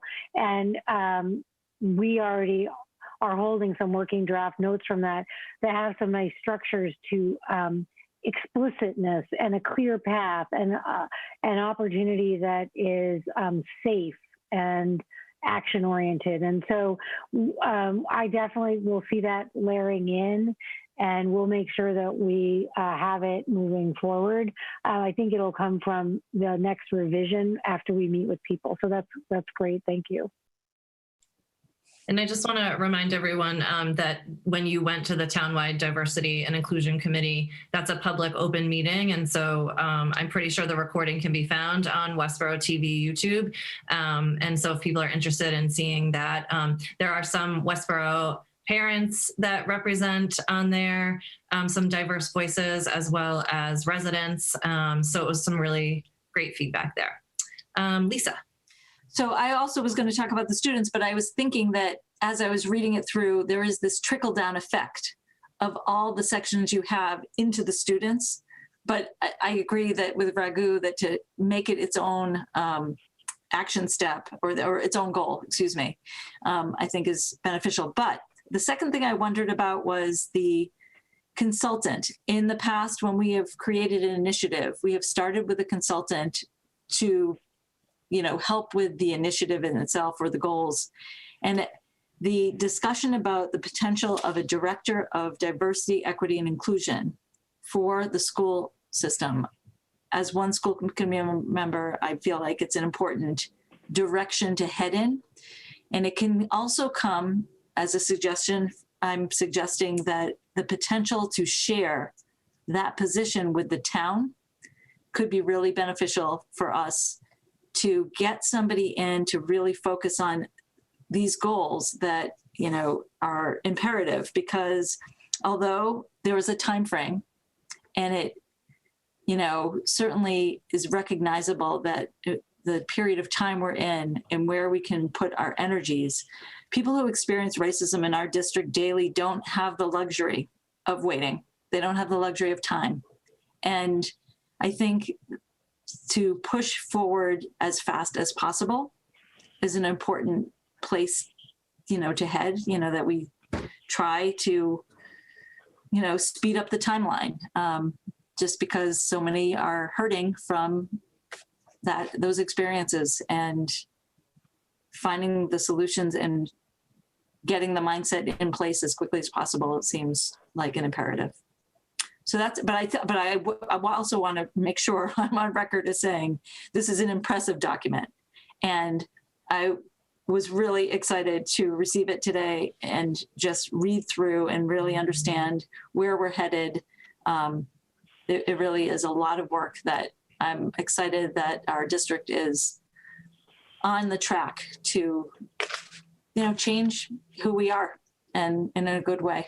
So thank you for the work, your leadership team, all of you. Good work. Go ahead, Kyla. Okay. I'd just like to say that the document itself, I applaud it for including diversity as one of the goals, as one of the structured goals that we have. In regards to recruitment and specifically targeting teachers of color and understanding that they are often not offered as many job opportunities, and trying to recognize that that is commendable, that we have reached a point in the school system that we acknowledge that, and we are willing to hire and acknowledge that we do need teachers of color because of the growing number of African Americans or even people who identify as people of color. My thoughts on the diversity council, director of council, I've not been party to it, but I do think in some points, especially this one, it is necessary. I would just like to urge us to consider having a person of color in that position, because you cannot be a director of diversity if you've not experienced a lack of diversity, if that makes any sense. I feel like that position should be extended to someone who understands the impact that microaggressions and macroaggressions and just the different worlds and systems that people of color have to face to survive. I think that person should be able to understand that. Buckling down to the school, the general school district, I feel like we should make it a goal to be more specific when we talk about race, to be more specific when we talk about the policies that we make, because while I do understand that we only make the policies and not really the nitty-gritty rules, we need to make those policies as specific as possible, because when it comes to race, it can't be generalized. Everyone falls under a different category, everyone identifies differently, but, racism and microaggressions are something that are often looked over because of the lack of specificity in the language that we use in these policies.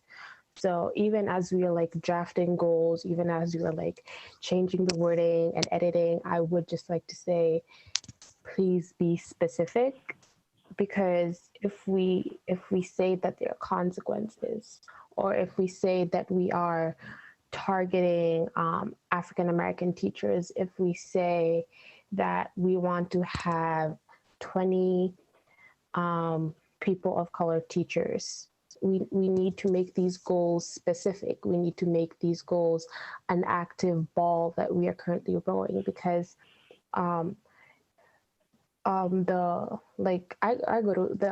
just give this example. I go to the high school, obviously, and I see the the big black poster that's like, we welcome everyone of every race, of everything, and that is a beautiful sentiment.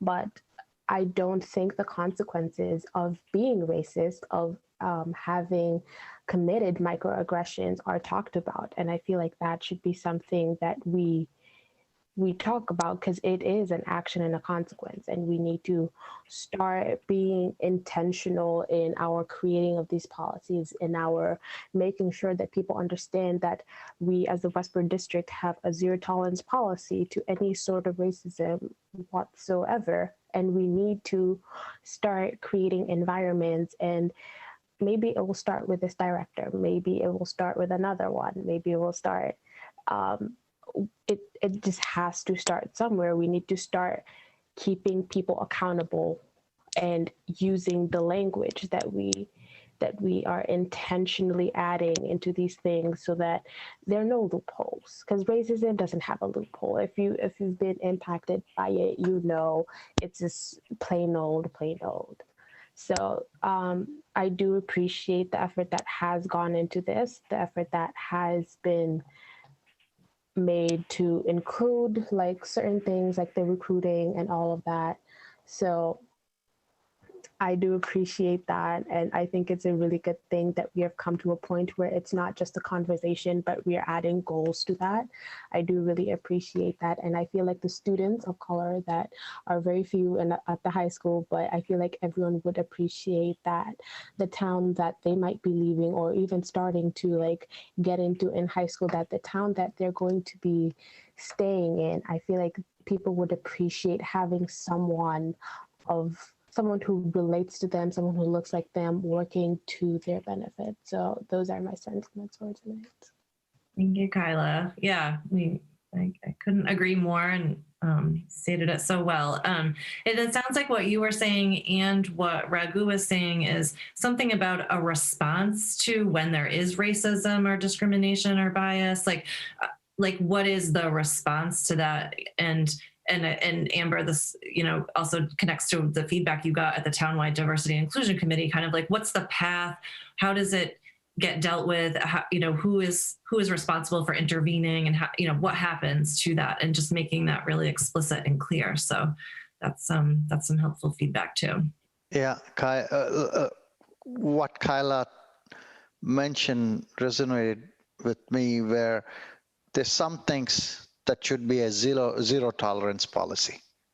There's some things which should be specified and said, this behavior won't be tolerated under any circumstances, and there's a consequence to it. And that should be communicated to everybody. That's what I think she was saying, and I agree with that. So I think as well, like pieces of this will flow into clear action steps that we articulate, and they become the project work that comes before you as reports or new policies and practices, or things you see that are concrete and explicit. So that, I feel that, some of you have been with me, I think Steve, certainly through the trajectory of, gosh, Steve, you've seen all of the strategic planning. I mean, if we put it in writing, we do it. And that's the benchmark commitment that we make as a leadership team and as a school committee, is if you vote it, then we live it. And we completed our last strategic plan with that concrete focus of attaining the benchmarks we put in it. And so this is going to be a different strategic plan. It's got a whole different kind of lens. It's got a whole different kind of look in terms of the types of work. And it needs to be as explicit. It's easy to say we're going to build a building and there's something very, you got it done, you did or you didn't. Those pieces have a certain kind of resonance. This work needs to also be made explicit. And I think to the points you've made, we'll make sure we do that. It doesn't all, for example, you might see that it'll say curriculum review work has to continue. You'll see the curriculum reports, and that will have the explicitness you need in the implementation planning. The same will be true as if we come up with a set of new policies and practices for making sure that we're addressing microaggressions, or looking at a trajectory of where do I go if I am feeling I've had an experience, and how do I feel safe that I know will be handled in a way that's consistent and clear would become a set of practices and that you would see, vote on, and understand. So I think the work ahead is exciting. I think you have the commitment of the team to the work ahead, and we'll keep adding as we get the pieces of feedback, and we'll bring it back in front of you, and then it'll get refined further in the summer. And then you'll see the full document in voting draft. We'll also then run it back by faculty. So there's steps it goes through, because you in order to get that invested focus on it, people need to continue to recommit to it as they see it. So faculty will see it on Tuesday. Great. So thank you. And I think that connects also to the next agenda item, which is the summary of the staff race and diversity data, which is something that I know was important to us and to administration to determine so that we can move forward in diversifying our staff, but really trying to figure out who do we have working with us right now, because I feel like the state reporting is just very limited. So I know, Daniel, you have some information. Sure. Yeah, I'll speak to this and I'll show you some data that we have on it. I mean, we weren't sure about the accuracy of the state reporting, so we wanted to make sure we sort of doubled down and got our faculty to look at what we had on record for them in terms of how they would report out their particular race and ethnicity, and whether or not there were some discrepancies between the categories that the state offered and how they would categorize themselves. And so, I mean, what we did is, and what I'll present to you is what our current faculty, what the racial breakdown looks like, juxtapose that to the race and ethnicity of our students in the system. And then I also want to show you what at the state level it looks like in terms of those two categories. We are not it's sort of like widely known in the field of education that there's a dearth of educators of color who are in the field. And so many communities are struggling to try to make sure that they have significant representation. So I think it's important. What I'm going to show you here, let me share my screen, is that you see both Westborough's data and you see the state data, and you see what the way this looks. I'm assuming you can see it now, right? My screen showing the two tables here, the Westborough student enrollment. You can see that? Yeah. Okay, thank you. And so the top table here is basically showing you what our student enrollment. Sorry, make it bigger. Can you, because I think if people at home, they're going to have trouble seeing that. So can you just, thanks. Sure. Sorry to interrupt you. Back to you. No worries. That good? So this is our student body. And our actual representation, that we're Native American 0.01%, Asian 35%, African American 2.1%, Hispanic 8.3%, Native Hawaiian Pacific Islander 0.1%, multi-race non-Hispanic 3.1%, and then white 51.1%. So, juxtapose that to our faculty. So this is what our staff looks like. Our Asian, we have 26 Asian faculty members. So that's 3.39% of the staff. American Indian, only 0.26. Black or African American, 1.17. Hispanic, 2.35. And Hawaiian 0.26, and white. So we're 93% white in terms of our faculty. One way to look at this is to sort of say, compared to each individual population in an ideal world, you know, we sort of match, right? We have our Asian population would be like our Asian, we would have 35% of our students are Asian. It would be nice to have 35% of our faculty be Asian. It's significantly different than that. African American, you know, 1.17 versus 2.1. So, I mean, basically having a 93% white is significantly different than we were 10 years ago, but nowhere near where we need to be. So, you know, ideally this diversity of our faculty, given that the system is 51% white, and so that, you know, means like close to 50% non-white. So we would want our racial makeup of our faculty to look much different.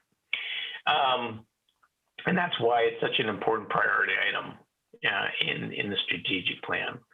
I will show you that at the state level, this is how our state of Massachusetts breaks down in terms of percents. You know, 9% African American across the state, 7% Asian, Hispanic 22, Native American 0.2, white 56% across the state, Hawaiian 0.1, multi-race 4.1. And then when you look at the faculty across the state of Massachusetts who are teaching in the public schools in Massachusetts, there's 4.29% of the faculty in the state of Massachusetts are African American. So let me just contrast that to the fact that 9.3% of the students in the state are African American. And so the difference between the African American numbers in terms of students, the percent of students versus the percent of faculty at the state level, there's actually a wider gap in terms of percentage points difference at the state level than there is within Westborough. So in other words, just to, you know, be clear, you know, the percentage point difference here is like 5 percentage points between at the state level. So it's just showing you that this is a statewide issue. In our community here, our difference between our African American number at 2.1 of the students and 1.17 of our faculty is, rather than have a 5 percentage point difference, you know, we have a 1 percentage point difference. That doesn't, you know, forgive it, but I'm just trying to point out to make clear that you can see is that statewide there's an issue, even more pronounced for Hispanics, where it's 22% at the state level, and for students, and 4.5% for the faculty. So, you know, 15 percentage point difference at the state level in terms of a gap, whereas here 8.3 and 2.35, which means it's, you know, in the neighborhood of a 6 percentage point rather than a 15 percentage point difference. So in some ways, we've made some headway relative to the state. Again, we want this to be even more diverse, and our goal is to make great inroads in that in the coming months. So I don't know if there's any questions you have about the data that's here. Yeah, I would just make one other note too. I'm interested in one of the things that we were talking about is learning. And this is what Suzanne and I, our HR director, have been talking about, which is getting also a better profile on how many candidates of color are coming out of college settings ready to teach, you know, that want to teach, that are ready to go, and where is the best range of active work we can do to build partnerships with colleges where we will see candidates of color that might be interested in working with us in Westborough emerging. But I'm also interested in what Suzanne and I were talking about when we were looking at the development of these action items, was asking ourselves too, which is like, okay, what's the actual percentage of job seekers, right? So one, which is how do we target doing a better job? And two, which is also understanding the work you're trying to do against what's out in the public. We've been clear, we lived in a place of comfort that we get pools of applicants and we work off of the pools that have come to ask to work. And you can get that can lead to that complacency of, well, finding strong candidates. You're finding people that represent strong Westborough teachers, but there's missing pieces in that around our diversity. And it means we get hundreds and hundreds of applications for jobs, hundreds. So what has to shift so that a better percentage of those are applicants of color? And how do we actively engage in recognizing opportunities to actively seek candidates and flip that around? Like I said, our trajectory to attend more targeted job fairs and those types of things where we can cultivate both a pool of talent, but also seek it early in the hiring process. Those are the types of things that we're looking to shift. And one piece of interesting data to me is just understanding most of the pool of candidates come from where they live. So in Massachusetts, most of our applicants are Massachusetts applicants. So I think we need to have a better understanding of the pool as well. So that's a piece of data that I think, Daniel, we want to go after. And Suzanne and I were kind of talking about it to understand it. So that's just another part that I noted. Thank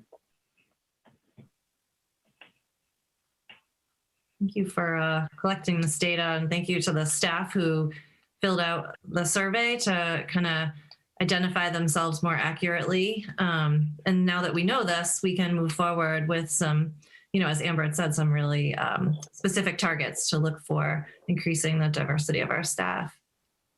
Any other questions or comments about the survey data? Everyone looks tired and overwhelmed, and it's a lot to take in. I just think it means that we have a lot of work to do. It just means we have a lot of work to do to get to where we want to be. And so, but thank you for compiling just to get a sense. I think it, do you question, of the percentage you have, are they really, which level, where are they in our staff pool? You could, but it's already very evident without doing that we have a lot of work to do. And so, we just have to do the work to get, and then at some point when it is balanced, where we're in a good place, where we feel like we've done the work and we're, get to a place where representation of who's in our town is reflective in the people who are teaching our students, then as you're doing that, you can look at the breakdown and decide, are they, full-time teachers? Are they, administrators? Are they, administrative assistants? Whatever the categories are. But I'm not sure that's very helpful right now, considering that it's very clear from the percentages that so much work must be done. And that as you go through in hiring, that you're conscious of the fact that you want to be having administrators and leadership team and full-time educator, the FTEs, in those, places. So yeah, definitely. Well, we have to have a diverse pool. So, you have to cultivate the diverse pool in order to take steps. So, and you have to anchor, right? You have to anchor recruitment. So I think we will have a more granular look at that data and track it, with explicitness. We know the breakout of how many of those hires, when they've happened. And so that's helpful to look at our trajectory over time. So we'll get to a place where we can give you better kind of report-based data as we make progress. And so I think it gives us a benchmark, and it's part of the work. At the same time, we're developing a strategic plan, and we just kind of dig in. So thank you. Yeah. Thank you for that. I do think that everything that Ms. Edinburgh, I just want to say that she said it perfectly. like with the diverse pools and everything. I just wanted to say that she said it perfectly. Thank you, Kyla. So we're going to move on to our next agenda item, and it is the reappointment of Kathy Stoker to the Westborough TV Board of Directors. And Karen Henderson reached out to me and said that in Westborough TV bylaws state that the school committee shall appoint one member to the Westborough TV Board of Directors. And Kathy Stoker is a journalism teacher at the high school, and she has served in this role for the past 3 years, and her term is up. She has graciously said that she'd be interested in continuing on in that role. Kathy has worked over the past few years connecting our Westborough TV tools and services with her broadcast journalism curriculum. And students from Kathy's class have had many opportunities in the Westborough TV studio, learning the basics of journalism and video production, including anchoring, reporting, interviewing, and editing. And Karen reports that in addition, Kathy's been an active member of the Westborough TV board and has regularly offered insight and advice. And Karen reports that Kathy's been a great resource for Westborough TV. So I would like to make a motion to reappoint Kathy Stoker to the Westborough TV Board of Directors. Is there a second? Oh, thank you, Lisa. Second. Any more discussion on that? All right, we'll do a roll call vote. Sarah? Julia, yes. Raghu? Nandan, yes. Lisa? Edinburgh, yes. Steve? Correct, yes. And Vincent, yes, 5-0. So I'm so pleased that we can reappoint Kathy to that board and that she has offered to continue her service there. So thank you to her. I know she's a very beloved teacher at the high school. Yes, she is. She has been my English teacher for 3 years. I think she's watching this. Hello. Yeah. I support this. That's great. Yep. Okay, and then we need to vote to approve our school year calendar for 2021-2022. And we were going to do that at our last meeting, and there were some questions about Juneteenth Independence Day. And we've received some clarification from the state on the celebration of Juneteenth Independence Day. It's now a holiday in the Commonwealth of Massachusetts, and Hannah Kane actually helped us receive some clarity on this. She and her staff checked in with DESE, and they informed her that the 2022 Juneteenth state holiday will be observed on Monday the 20th. So what's happening with holidays like this is that if it falls a Monday through Saturday, it's just celebrated on that day. But if it happens to be a Sunday, it's actually celebrated that Monday with the day off on Monday. Because of the state holiday, certain state offices and schools and things will be closed. So in recognition of that, we'll have our school calendar reflect that Monday. So just in 2022, that Monday, the 20th, will be a Monday holiday for our school calendar. And then also, I was talking to Amber about, we're going to think about adding an educational component to that. So we have like a whole year to kind of plan for like recognizing and celebrating Juneteenth when it shows up in officially in the Commonwealth of Massachusetts as a holiday to be celebrated. And so thinking about doing that as an educational component in school. All right. Okay, so we need a motion to approve the calendar. So do we need to include in the motion that Monday is a holiday? It's reflected in the draft calendar that was shared with us. So Daniel had shown us 2 options last time, and so we're going with option 2 that shows that Juneteenth is a Monday holiday. I mean, that June 20th, sorry. So, yeah, I think all you need to do is make a motion to accept the calendar that's included here, right? Yeah, in the packet. Yeah. So it was option 2. Yeah. Yep. Before y'all start voting, I am very sure that the students would want me to ask this. Is there going to be a prom? Are you getting texted by people to like ask that has to move to the next meeting? But I can promise you that it would go on to the updates for the emotional wellness work and mental health decision making that needs to happen because students need decisions on that type of stuff. So it is not far off our radar that it has to be planned full. So I need a little time. Yeah, I mean, I think it's a great question. It's just not part of this calendar here. Like the prom never shows up on this particular calendar that we're voting on. But I appreciate. I think that's important. It's an important question. Okay, I just had to put it on your radar. I don't have to cancel. The most important thing is that we have to release people in time to get their hair done, which is what we always have to like figure out with people is they all want to leave. So I got you. I know we have to fall in the. I spent a lot of time talking with Brian about when they could go home so that they can all have time to prepare. So it is always on my radar to represent time to primp. So we've got everyone covered. And we do have decisions to make about prom in terms of this year, yeah. This prom, last year, and I know. So anyway, it's and all future updates. And senior ball. I know, future updates. Senior ball and all that. Yes, it's all on the list. Okay. All right. I move up into the calendar for next year. Thank you, Steve. Is there a second? I can second that. Thank you, Sarah. Any discussion on the calendar? All right, we'll do a roll call vote. Sarah? Dulé, yes. Raghu? Nandan, yes. Lisa? Edinburgh, yes. Steve? Brett, yes. And Vincent, yes, 5-0. And I did notice that in that calendar, the half days and some professional development is still TBD, so like to be determined, because we're just not ready to fill in those details yet. But that'll be coming, and we can share that as an update as needed. Okay, so that. Wait, no, sorry. I had asked Daniel for clarification of this year's last day of school. Yes. Thank you.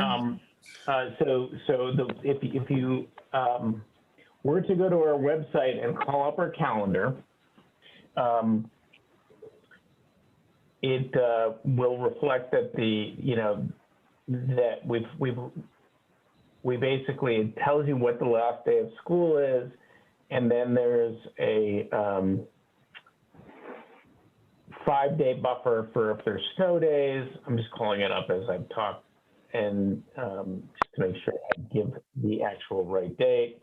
So if there had been no snow days, given that this year there was the last day of school was going to be 6/18. We've had one snow day, so 6/18, which is a Friday, June 18th, now bumps us to Monday, the 21st. So the last day of school would be Monday, June 21st, unless we have more snow days. Okay? So if you call up our calendar, all you have to do is, basically add the number of snow days to June 18th. So. Okay, thank you. No, that's fine. The bottom said stuff about professional development days and stuff like that. And then I couldn't remember which day we actually started officially. So it was hard to count. Yeah. Okay. We certainly can send out a clarifying notice if we think people are confused about that. But the rec department the reason I'm asking is the rec department came out with their camps, and there's always that possible overlap between the first basketball camp or other camps, playground, stuff like that usually starts the first week after school ends. So if we go into that Monday, then there's that gray area of camp and school, you're signed up for both or whatever. So that was just, that just mixes with all the other gray, right? Yeah. Get in line. That's all the other gray we have too. There's so much gray around all of that, but it's exciting to think about some sense of normalcy. Yes. I know. Summer camp. Very exciting. But I want to go back to the more important issue about the prom, because Brian Callahan is always dutifully tuned in to the meetings to make sure that I'm well informed and can tell the public what they need to know in this regard. Yet they have had a planning meeting 2 weeks ago with the class officers, and another one's planned planning meeting is going to happen in the very near future. And so he says, stay tuned. So it's definitely on the radar. They're trying to figure it out. And so the class officers are actively involved in working with the administration on. And senior ball they're committed on senior ball too. Whatever is possible, we will do. That's been the theme of, sports and events and clubs. And so they are working ahead on that stuff. So we'll thank you, Brian, for checking in. Thank you, Mr. Callahan. And while you're talking about the seniors and high school, the last day of school has been stated to students, but there may be parents who do not know the last day of school. Kyla, when is the last day for seniors? The last day of school for Navy cohort is May 27th. I am really looking forward to that. For the other cohort is May 26th. Thank you. Unless they're full lit. Very important. Yeah, this is for seniors only. Right. Yeah. Thank you. So as a reminder, the next meeting of the school committee will be on Wednesday, March 10th at 6 p.m. And we need to move into executive session. Is there someone who could make that motion? Someone have it in front of them? I can make that motion. Thank you. I make a motion to vote to be in executive session pursuant to Mass General Law, Chapter 30A, Section 21A, Purpose 3, to discuss strategy with respect to collective bargaining in the teacher's contract, and under Mass General Law, Chapter G2, Purpose 7, to review and approve the executive session minutes from February 3rd and February 18th executive sessions. I'll second that. And then Yes. Raghu, Nandan, yes. Edinburgh, yes. Steve, Right, yes. and Vincent, yes, 5-0. All right, we're in executive session. Thank you.